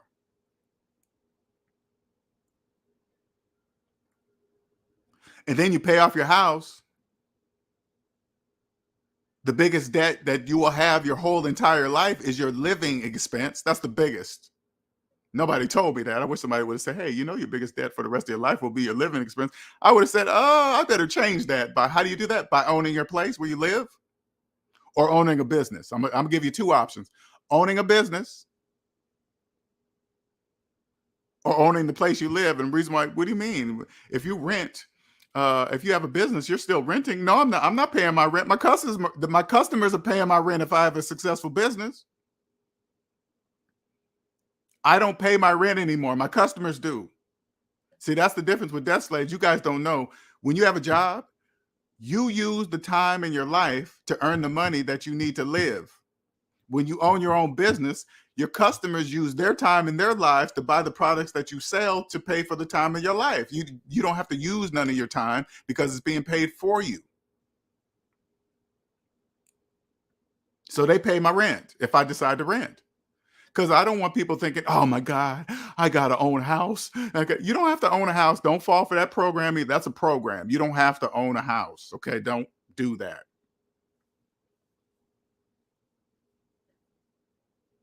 Anybody pressuring you, especially the younger you are, hey, you better get a house. You better stop throwing away your money on rent. You turn to them and say, do you have a mortgage? If they tell you yes, they want you to be like them with a mortgage. People that believe they own houses with mortgages, they want you to be like them. If they're telling you to own a house and stop throwing away money on rent and they have a mortgage, listen, this is the gift, okay? This is the gift of the obvious. If a person with a mortgage tells you you are throwing away money on rent, they obviously do not know you can't buy a house with a mortgage. The reason why they're saying it like that, because they obviously don't know what they're saying is mathematically incorrect. They obviously don't know because they're saying it.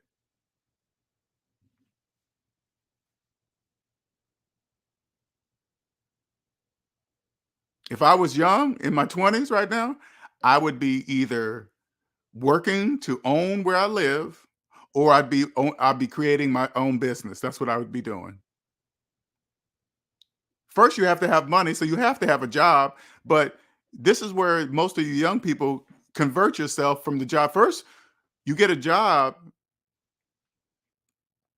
If you're young and you have no debt and you get a job, the job doesn't own you. Like, here's an example. Say like you're young, you're 20, you still live at home with your parents. You don't have any debt. Your parents bought your car, whatever, right? They pay for your insurance, blah, blah, blah, right? Which is doing you no justice anyway. But All of a sudden you get, but they tell you have to get a job. But then you get a job, but you don't like the boss, or you just don't like the way he's telling you what to do or how to do it. And you just say, I quit. And then you just leave. You know why you can do that? Because you got a home to go to. That's everything is there. You got your foods there. Regardless if you work or not, your electricity will be on. You'll still be able to get gas for your car. You'll still have food in the refrigerator. All that, everything will still be there. When you're debt free and have a job, but you're an adult, it'll be the same way. The job doesn't own you. So if you got a job and you're debt free, that means you got money in the bank, everything in your life is paid for, and you come across a job that a boss or a manager is treating you very disrespectfully, you just quit. You don't talk about it with your coworkers behind at lunchtime or after work. Continue to talk about work and how the job is so horrible after work. Because if you're still doing it, that means if you're still talking about the job after work, that means you're mentally, even though you're not physically at work, you're mentally still at work, which is the same thing.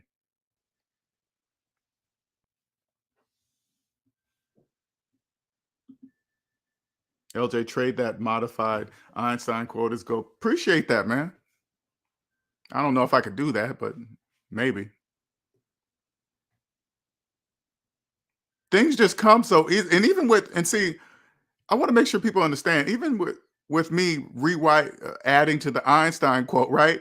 That's never been done before, ever, that I know of. I've never seen anybody do that. And I'm not saying to be bragging, but it just makes sense to me. Hey, I can clearly see what Einstein was saying. Oh, he just assumed. Like when I read the original Einstein quote, you know what it says to me? He is, because he uses, in the original Einstein quote, he just says compound interest, what he's talking about. But throughout the whole rest of the statement, he's just saying it. Though those who understand it earn it. Those who do not pay it. He's assuming that everybody that reads it understands what he's talking about by the words it. By just saying compound interest, he's assuming that the majority who read the statement understand that there's positive compound interest and there's negative compound interest. And throughout the rest of the statement, he just says it, because he's assuming that you guys know, even though he defined what it is in the thing, which is he's talking about compound interest, but he doesn't specify that he's assuming that you guys understand that it's positive and negative. But he says it in the statement because if you're paying it, it's negative.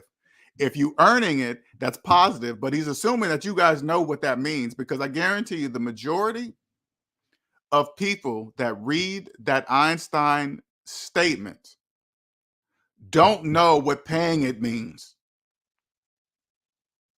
And if you guys don't believe me, test it. First, you got to find somebody that has even heard of the Einstein quote. Okay, that's going to be a task within itself. Hey, have you ever heard Einstein's eighth one? The majority of them are going to say no. Never heard of it. Ain't he dead? It doesn't. They'll be saying things like that, right? But then, if you happen to come across a person that does know it, see if they know what it means by paying it. What does paying it mean? What's that mean? How do you pay compound interest? How do you do that? I don't know they won't know.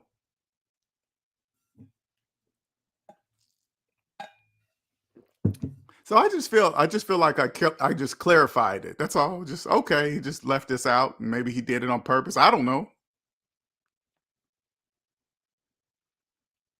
Because how you know it's true? It's like adding to his statement, but it doesn't change his statement.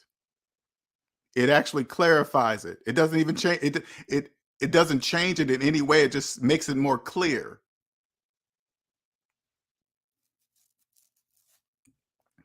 50-year mortgages. So funny, SPIV. 50-year mortgages have been around for years. Do you guys understand there's 100-year mortgages already here? All you got to do is ask the person that has refinanced their house 3 or 4 times. Ask that person.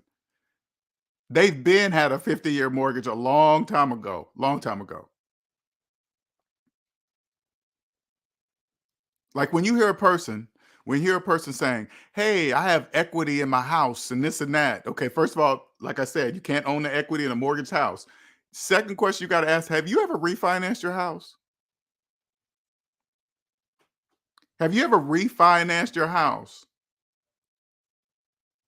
That equity, and they still, people will refinance their house 3 or 4 times and then look online to see the value of the house. Hey, my house is worth this. No, that's not your blue.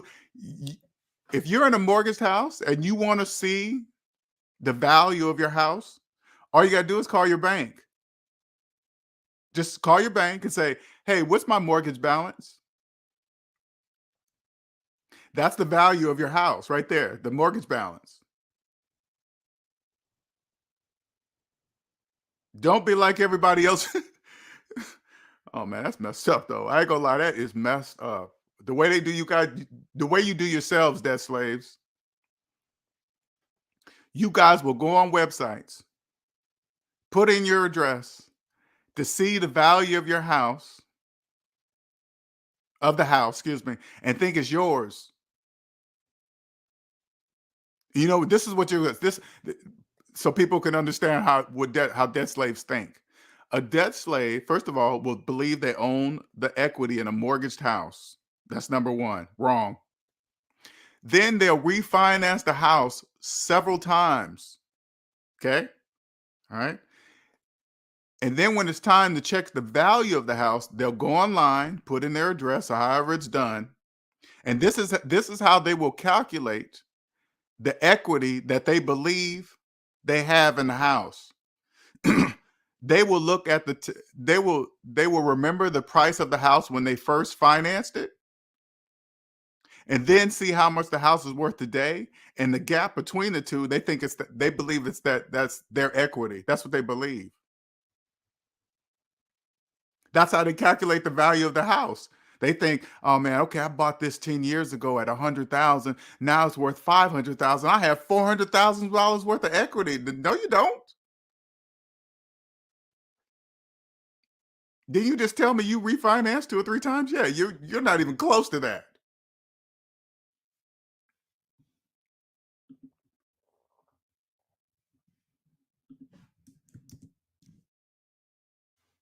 And sometimes I go to channels. Like today, I'm gonna go to a few channels and see how many people are talking about this IRS agent, PPP fraud, whatever, right? I'm gonna see how many channels use the word agent. That's all you guys got to do. Look at the title, IRS, because you guys are all on a frenzy right now. Just go to see how many channels use the word agent. That should tell you about them. They're just following every other debt slave, just jumping on the bandwagon, spreading false, wrong information.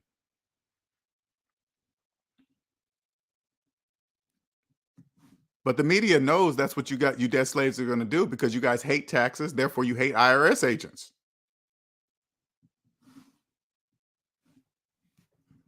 Now, don't get me wrong. The employees have thoroughly embarrassed themselves. Thoroughly. I would not want to be in their shoes. No way, Jose.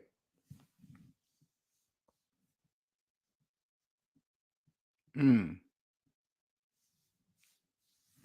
Everything they bought, snatched, taken. Now they're in a worse. Those employees are now in a worse position than before they started. Just think about it. They had jobs, pretty secure jobs too. If you do a good job, you work for the IRS, you pretty much guaranteed a job as long as you do it well. Because IRS is not that's never going anywhere, so pretty sure. But now they're jobless felons. Okay, this is how deep you guys got to really look at it, okay? Let's walk through it. Here are IRS employees that committed PPP fraud, okay? What you guys don't know is that usually people that do that are in deep debt already. Okay. They're already in debt. That's why they're doing fraud, right? Now they get caught. Felons. Now they're felon. Those are felonies. Fired. No job. Can never get a job in any of that field or whatever they were doing before. That's out. You can't get no more job like that. Now, on top of their regular debt, they have restitution and penalties and fees, and they lose their freedom for a while, or maybe some go on probation. But still, even if they get no jail time and go on probation, that's still jail.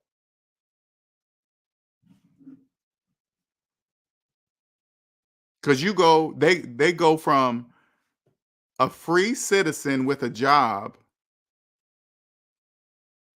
to a felon, no job, with supervised freedom. You have to report to a parole officer.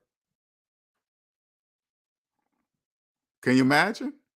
And what if you got a very bad parole officer that just doesn't care? You're a felon. You got to do what I said. What if you get one of those? Overworked. Listen, a overworked, deep in debt, miserable, marriage bad, whatever.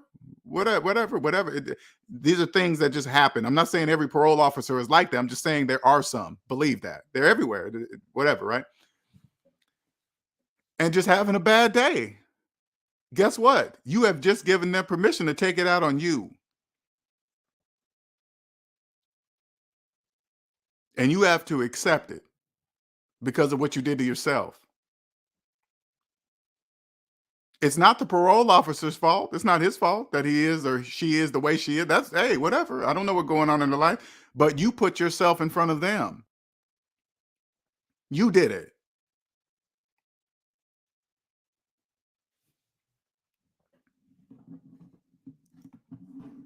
Now you're brought back to your living at home days. Hey, mom, can I go over here to Johnny's house? You got to have permission to go anywhere.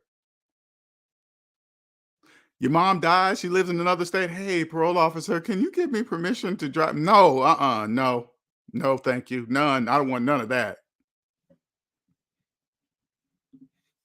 How do they know who committed PPP fraud? Seeing a lot of people come up and they don't seem worried. Well, when you say how do they know, they just check the paperwork and it's not going to make sense. Like, it's really that simple. I want people to understand. I mean, there's a lot of people that committed PPP fraud. There's a whole bunch of people. It takes time to get to them. That's why the president extended it 10 years. So they have some extra time to get all you guys that did it.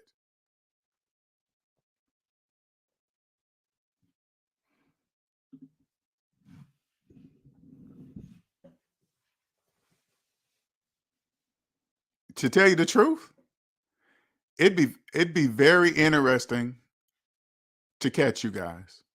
I'd be very interested in doing that. Because I want to see what you guys come up with. Because debt slaves that do that, you guys think what you guys do to steal that money is some kind of innovation, or you think you're smart and you think you're going through some avenues, go to a couple banks, open up a couple fake bank accounts and put it there in somebody else's name. All of you guys think you're doing something new. You're not. You guys are just doing it different. You guys are just the same. You guys have a pattern. You guys do. You guys just do it differently amongst each other. You're still debt slaves. You're still in the debt matrix. You're still doing whatever you're doing. You don't own anything to transfer money anywhere. You don't own nothing. You're a debt slave.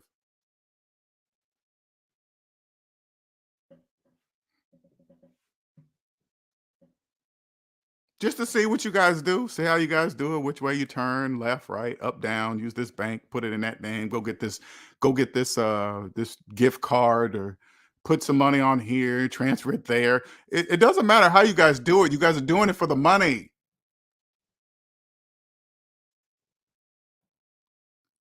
Whatever you're doing, whatever plan you have, is to lead the money back to you. That's what you're doing it for. Of course you got to do that. Duh. That's why you always hear, hey, follow the money. Of course, that's what you guys are taking. That's what you guys do. You guys risk your freedom for money. That's what debt slaves do. Debt slaves risk something more valuable than money, the time in your life. You risk it. People are like, oh man, he got caught stealing all his money. He got probation. What? Oh, because probation, they're still walking around. They're still not free.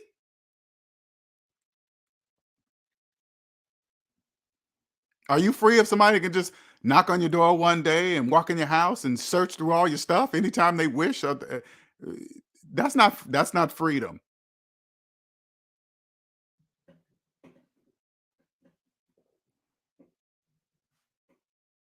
I can only imagine, and which is not a good thing because when people commit crimes and go to and get punished, that's just a punishment. I don't think they should be abused. I don't believe that. I don't think people should be abused because they made mistakes. Just don't think that because I'm sure you figure like this. Say like a parole officer that has been doing it for years. Okay, I'm sure they can easily spot a person that has learned their lesson by their mistake. You know how? This I'm gonna tell you how. Because they're doing exactly everything the parole officer tells them to do. Hey, we're gonna random P test you. If you're doing all right, you don't care. You don't care if they random P test you if you're doing what you're supposed to be doing. Hey, we just pop up and do this. Okay, whatever. It doesn't matter. You got a job. Where you supposed to be at? This is the address. Here's that. This is what I made. Blah blah blah. And never make any violations. Hey, okay, this person understands. Now they're just going through the motions to get off of parole.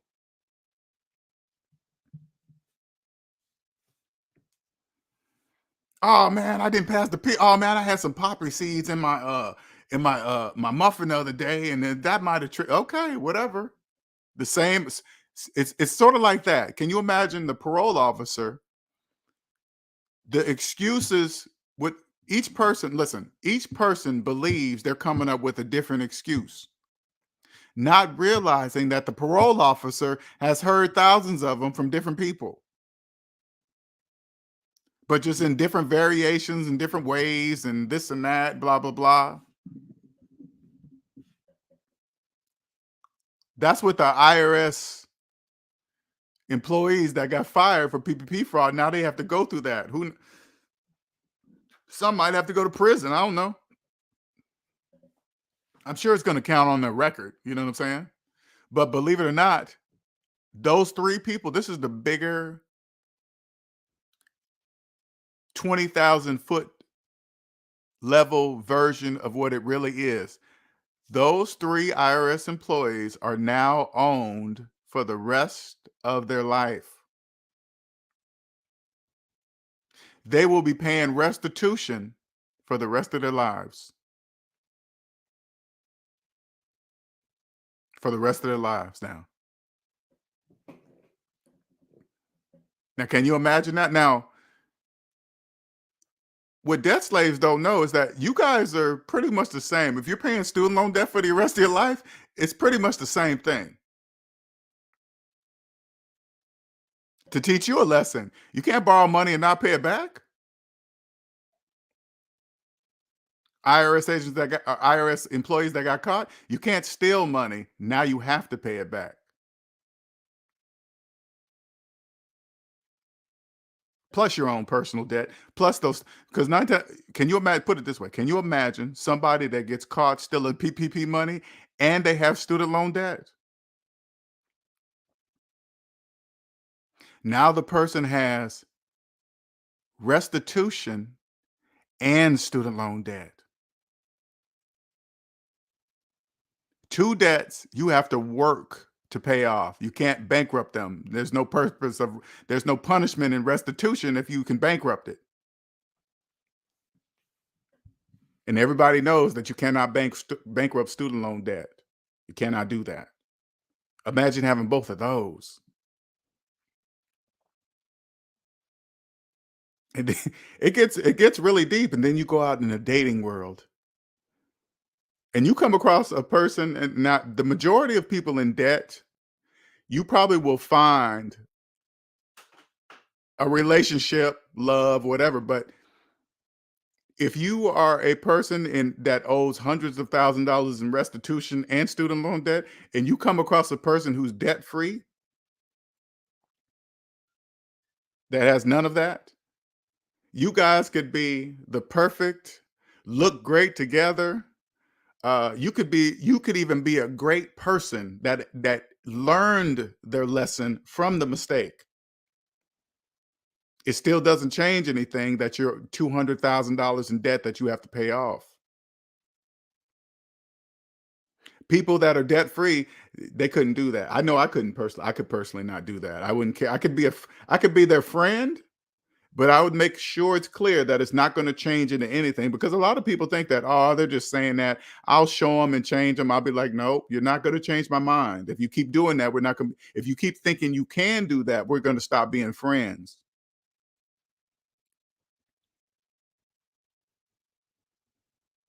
Because once you understand, once you remove the stress of debt, your mind becomes free. That's what happens. Your mind frees up.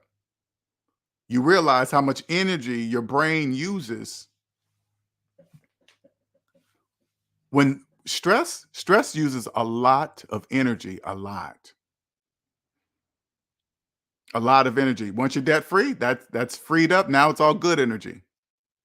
Your brain is like, oh God, that feels good. Thank you. Now I can think about other things. Now I can not think about, I can use this positive energy for positive things in my life. Because once you get a taste of that, then you're hooked. That's like a drug within itself. I don't know how to really explain that, but a lot of people don't know. That's called good energy. That's why you're getting hooked on it. Freedom. Then you start looking around and say, hey, what else is keeping me, keeping my brain occupied? Oh, this mortgage. Not knowing when the date paid off. The banks be doing things and switching and selling mortgages in the background. Every 2-3 years, I have a new mortgage. I got a new mortgage owner. Now I got to do all this. Once you pay your house off, guess what? Free. You don't have to think about what the banks are doing, because it's none of your concern anymore. The bank is no longer involved in your life. And once you have no debt with a paid off house, which I have yet to have yet, but I don't have a paid off house, but then you move on to the freedom of owning your time. It's a natural process. Okay, what must I come up with so I can quit my job to own 100% of my time? Then that also frees up another space, some more good energy in your brain. And then you say, okay, what else is next? The psychological part, aka yourself. Fear is psychological debt. But if you're in debt and you think it's normal, you don't know that debt causes fear. First, you got to get out of debt to own yourself. That's the process. First, you first you don't first you got to discover what's causing your stress and your problems. You figure it's debt. Once you get out of debt, you get out of debt, you'll learn that it was debt. Oh shit, it was debt causing all my problems and fake stuff and fear and stuff like that. And then once you're free and then you own yourself, you quit your job, you create a successful business. Now you're making money. And now you're just free on the financial side. Now you got to work on yourself. You got to get rid of the psychological fear is psychological debt. What's causing debt? And so far, this is what I'm figuring out. Okay. Write down on a piece of paper, just like Dave Ramsey's baby steps. I call these S&D's adult steps. Write down every single fear that you have in your life. And when I say fear, I'm talking about psychological fear, not physical fears, psychological fears. Hey, I'm scared to talk to my mama about my childhood. My daddy wasn't there, this and that, blah, blah, blah, whatever, right? Put them all in order. Put them in order on a piece of paper from your smallest fear that you can remember as a child all the way up to the largest as your adult you are today. You put them all on a list. Now, if you can, I strongly suggest you take that list and go see a professional psychologist and tell them what you're doing and why you did it. Because I guarantee you, if you did that before you went to see a psychologist, you will probably be the first client that has ever done that in a psychologist's office. Hey, I wrote down every single fear, but first of all, you have to be totally 100% honest with yourself about all your fears because you can't lie to yourself. Oh, my dad wasn't there. That don't really bother me when it really does. You got to write it down.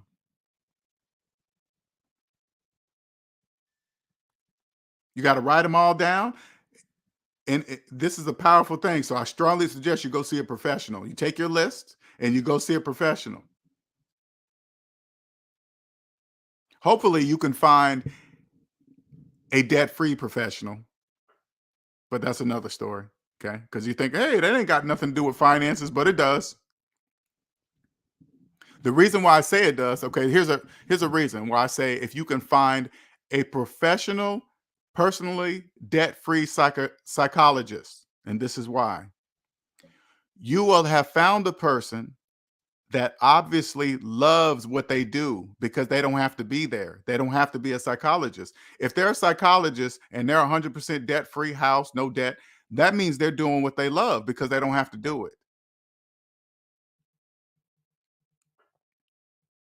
They're not stuck in the job because they can't afford anything else, and this is the only they're at a salary that in order to maintain their life they have to be here working here. They could hate the job, who knows, you don't know. But if you find a personally debt-free psychologist, you know for a fact they're doing this job because they love it and they're there to help people. Their prices are usually going to be higher, but they're going to be worth it because they know their worth. If there's a psychologist who's personally debt free and loves what they do, they're going to charge accordingly because they're good at what they do.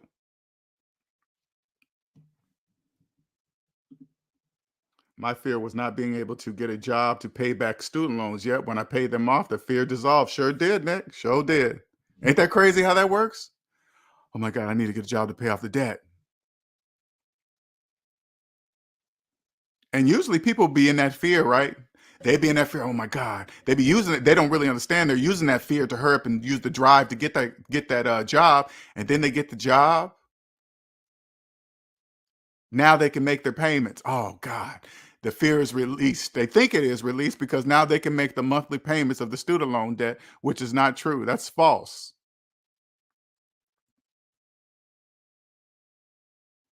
When they should use the same drive when they get the job. Now they got a job. Now they can pay that student loan debt off as fast as possible. You know what people do?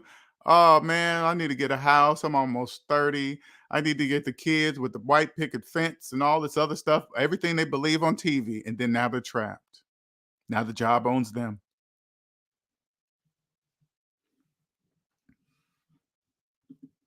Signs, here are signs that the job owns you. If you're begging for overtime every week, the job owns you.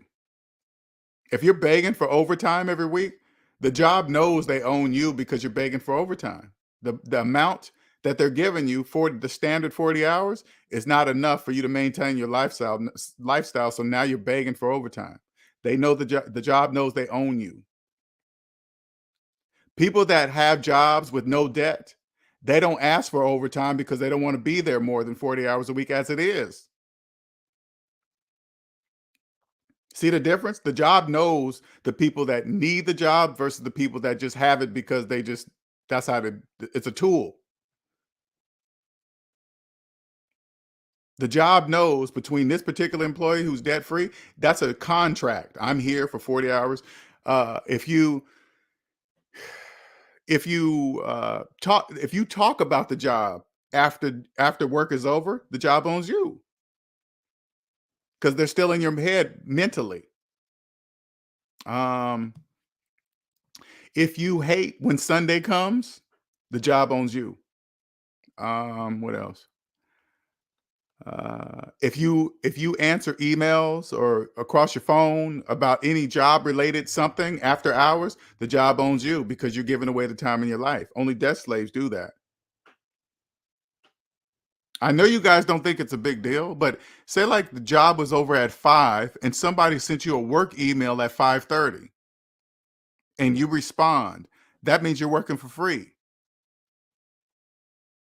The job is not paying you to respond to an email after work hours. They already told you that. We're only paying you from 8 to 5. This is how much we're making. If you decide to answer an email, and I don't care who it comes from, it could come from your boss.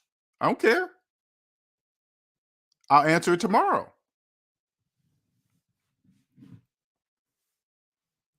I always like to tell this story because I didn't know the meaning of it at the time. But I remember years ago when I was working and I was a debt slave and working for this particular company in Seattle.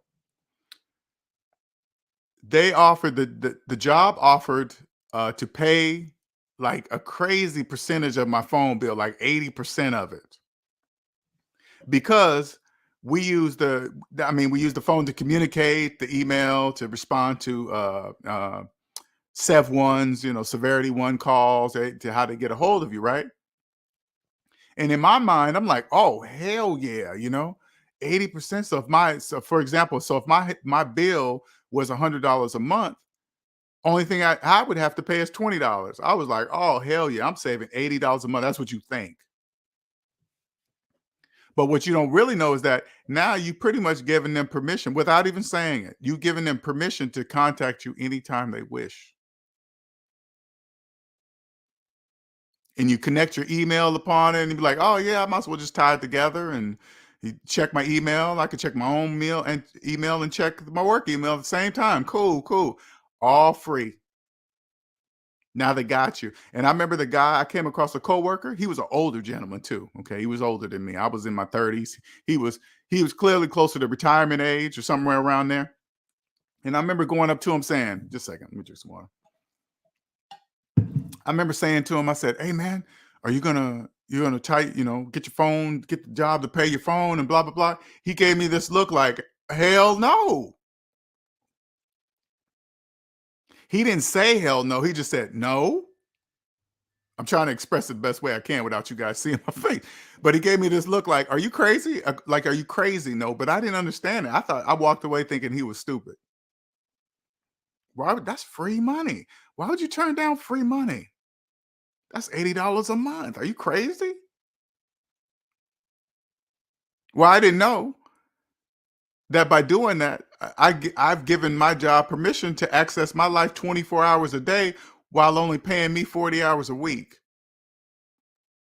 Access to my life 24 hours a day, every day. Listen, they paid me 40 hours a week, Monday through Friday. Okay. But now, since I've tied my phone together, they own 24 hours a day, 7 days a week access to my life for the $80. That's a deal. You understand? That's a deal. For $80, they now had access to my life 24 hours a day, 7 days a week, while only paying me 40 hours, 8 hours a day, 40 hours a week. The job is winning. He gave me that look like hell. Now I understand why he gave me that look. Because if I could go back, I would have had me a separate phone for my job, separate phone. So once I get to work, I would grab the phone out of my desk and power it on. I don't need it anywhere else. I need it if I leave the building during the 8 hours, I'm gonna need the phone then. But after 5 o'clock, I come back to the office, power the phone down, and put it back in the desk. I don't need to know any emails. I don't need any calls because they're not paying me for it. So I don't need to carry that phone. It says right there in the contract, we're paying you Monday through Friday, 8 to 5, 40 hours a week. Cool. All right. Sounds like a deal to me. Cool. Right. Scared of the mailbox. Used to be scared of the mailbox, and now I can expect to see useless credit card offers and coupons. Just junk mail. And you know what's so crazy, Nick? I don't know if you guys know, if I told you guys this already. If you want to stop aggressive people from doing that or whatever, from not sending you just tons of junk, this is what you do. because they usually come with prepaid envelopes to return the offer. You save about 2 or 3 weeks of their stuff sending you, and then you stuff it in the prepaid envelope that they keep sending you. Make sure the stuff that you return have your name on it so they know where it's coming from. You stuff it and make it as heavy as possible. Hell, stuff it so much to where you have to tape it shut and then send it back. They will get the hint that's to tell them to stop sending that to you because they have to pay for that envelope because it's prepaid.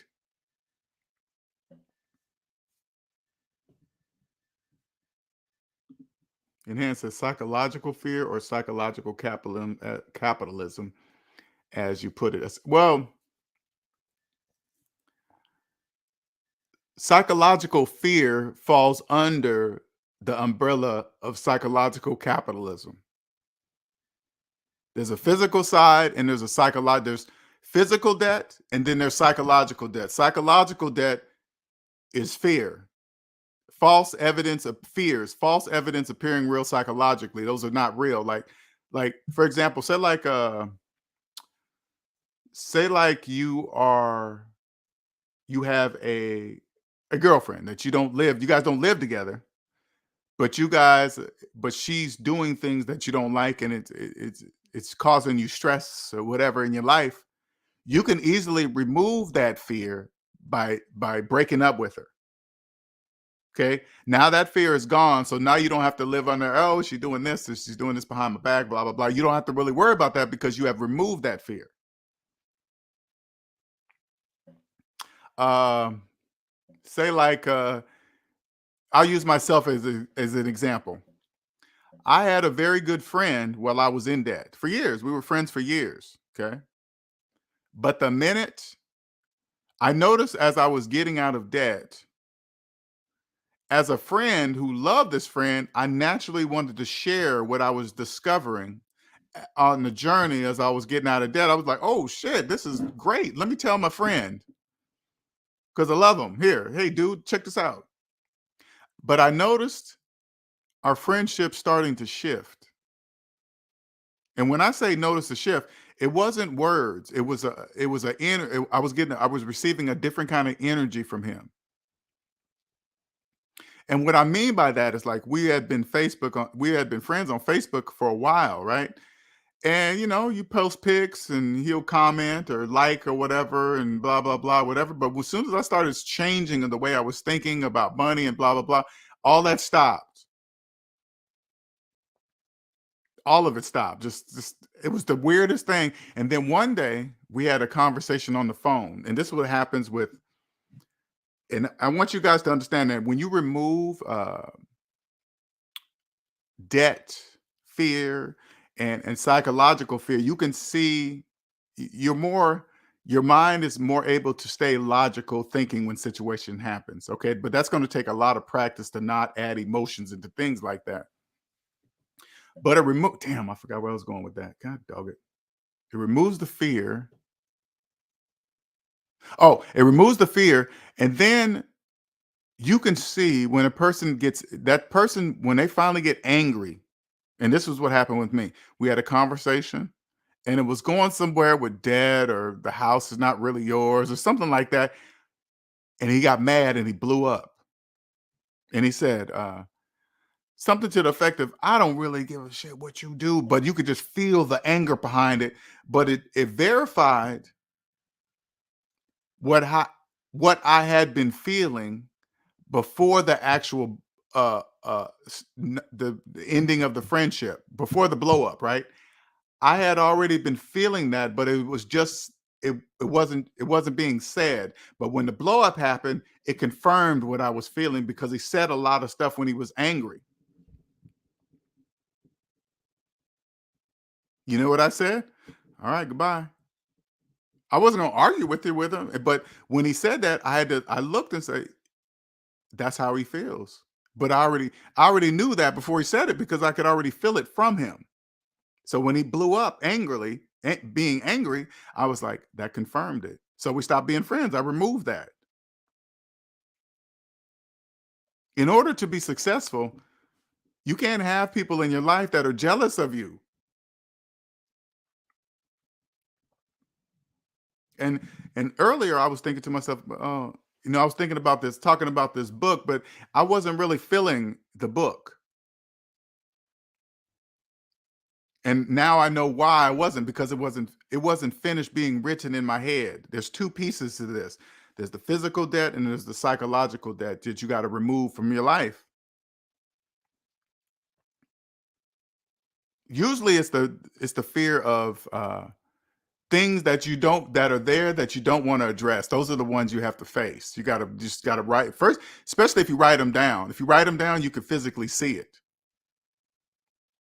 I'm scared to talk to my dad because he whooped me too much or something, whatever. Who knows? Everybody has different, and because what that means is this is what it means. By understanding, for me, this is me, by understanding there are two parts to this: psychological debt and physical debt. Once I get rid of both, I'm at a whole different level, then a whole entirely different level. Whole entire different level. You would never allow anybody in your life again to cause you fear or whatever. Anyway, let's wrap this up. I can be going on forever. All right, thank you everybody for joining today. Appreciate it. Hope you guys do some research on this IRS employee PPP fraud. Do your own research, all right? Kind of read about exactly, so you don't go off on the other tangent with the thousands of other people talking about IRS agents did some fraud when it's not true. It was IRS employees. All right. All right, everybody. You guys have a wonderful, wonderful afternoon. It was, at least it's an afternoon here in the South. So it's 12 o'clock. All right. See you later.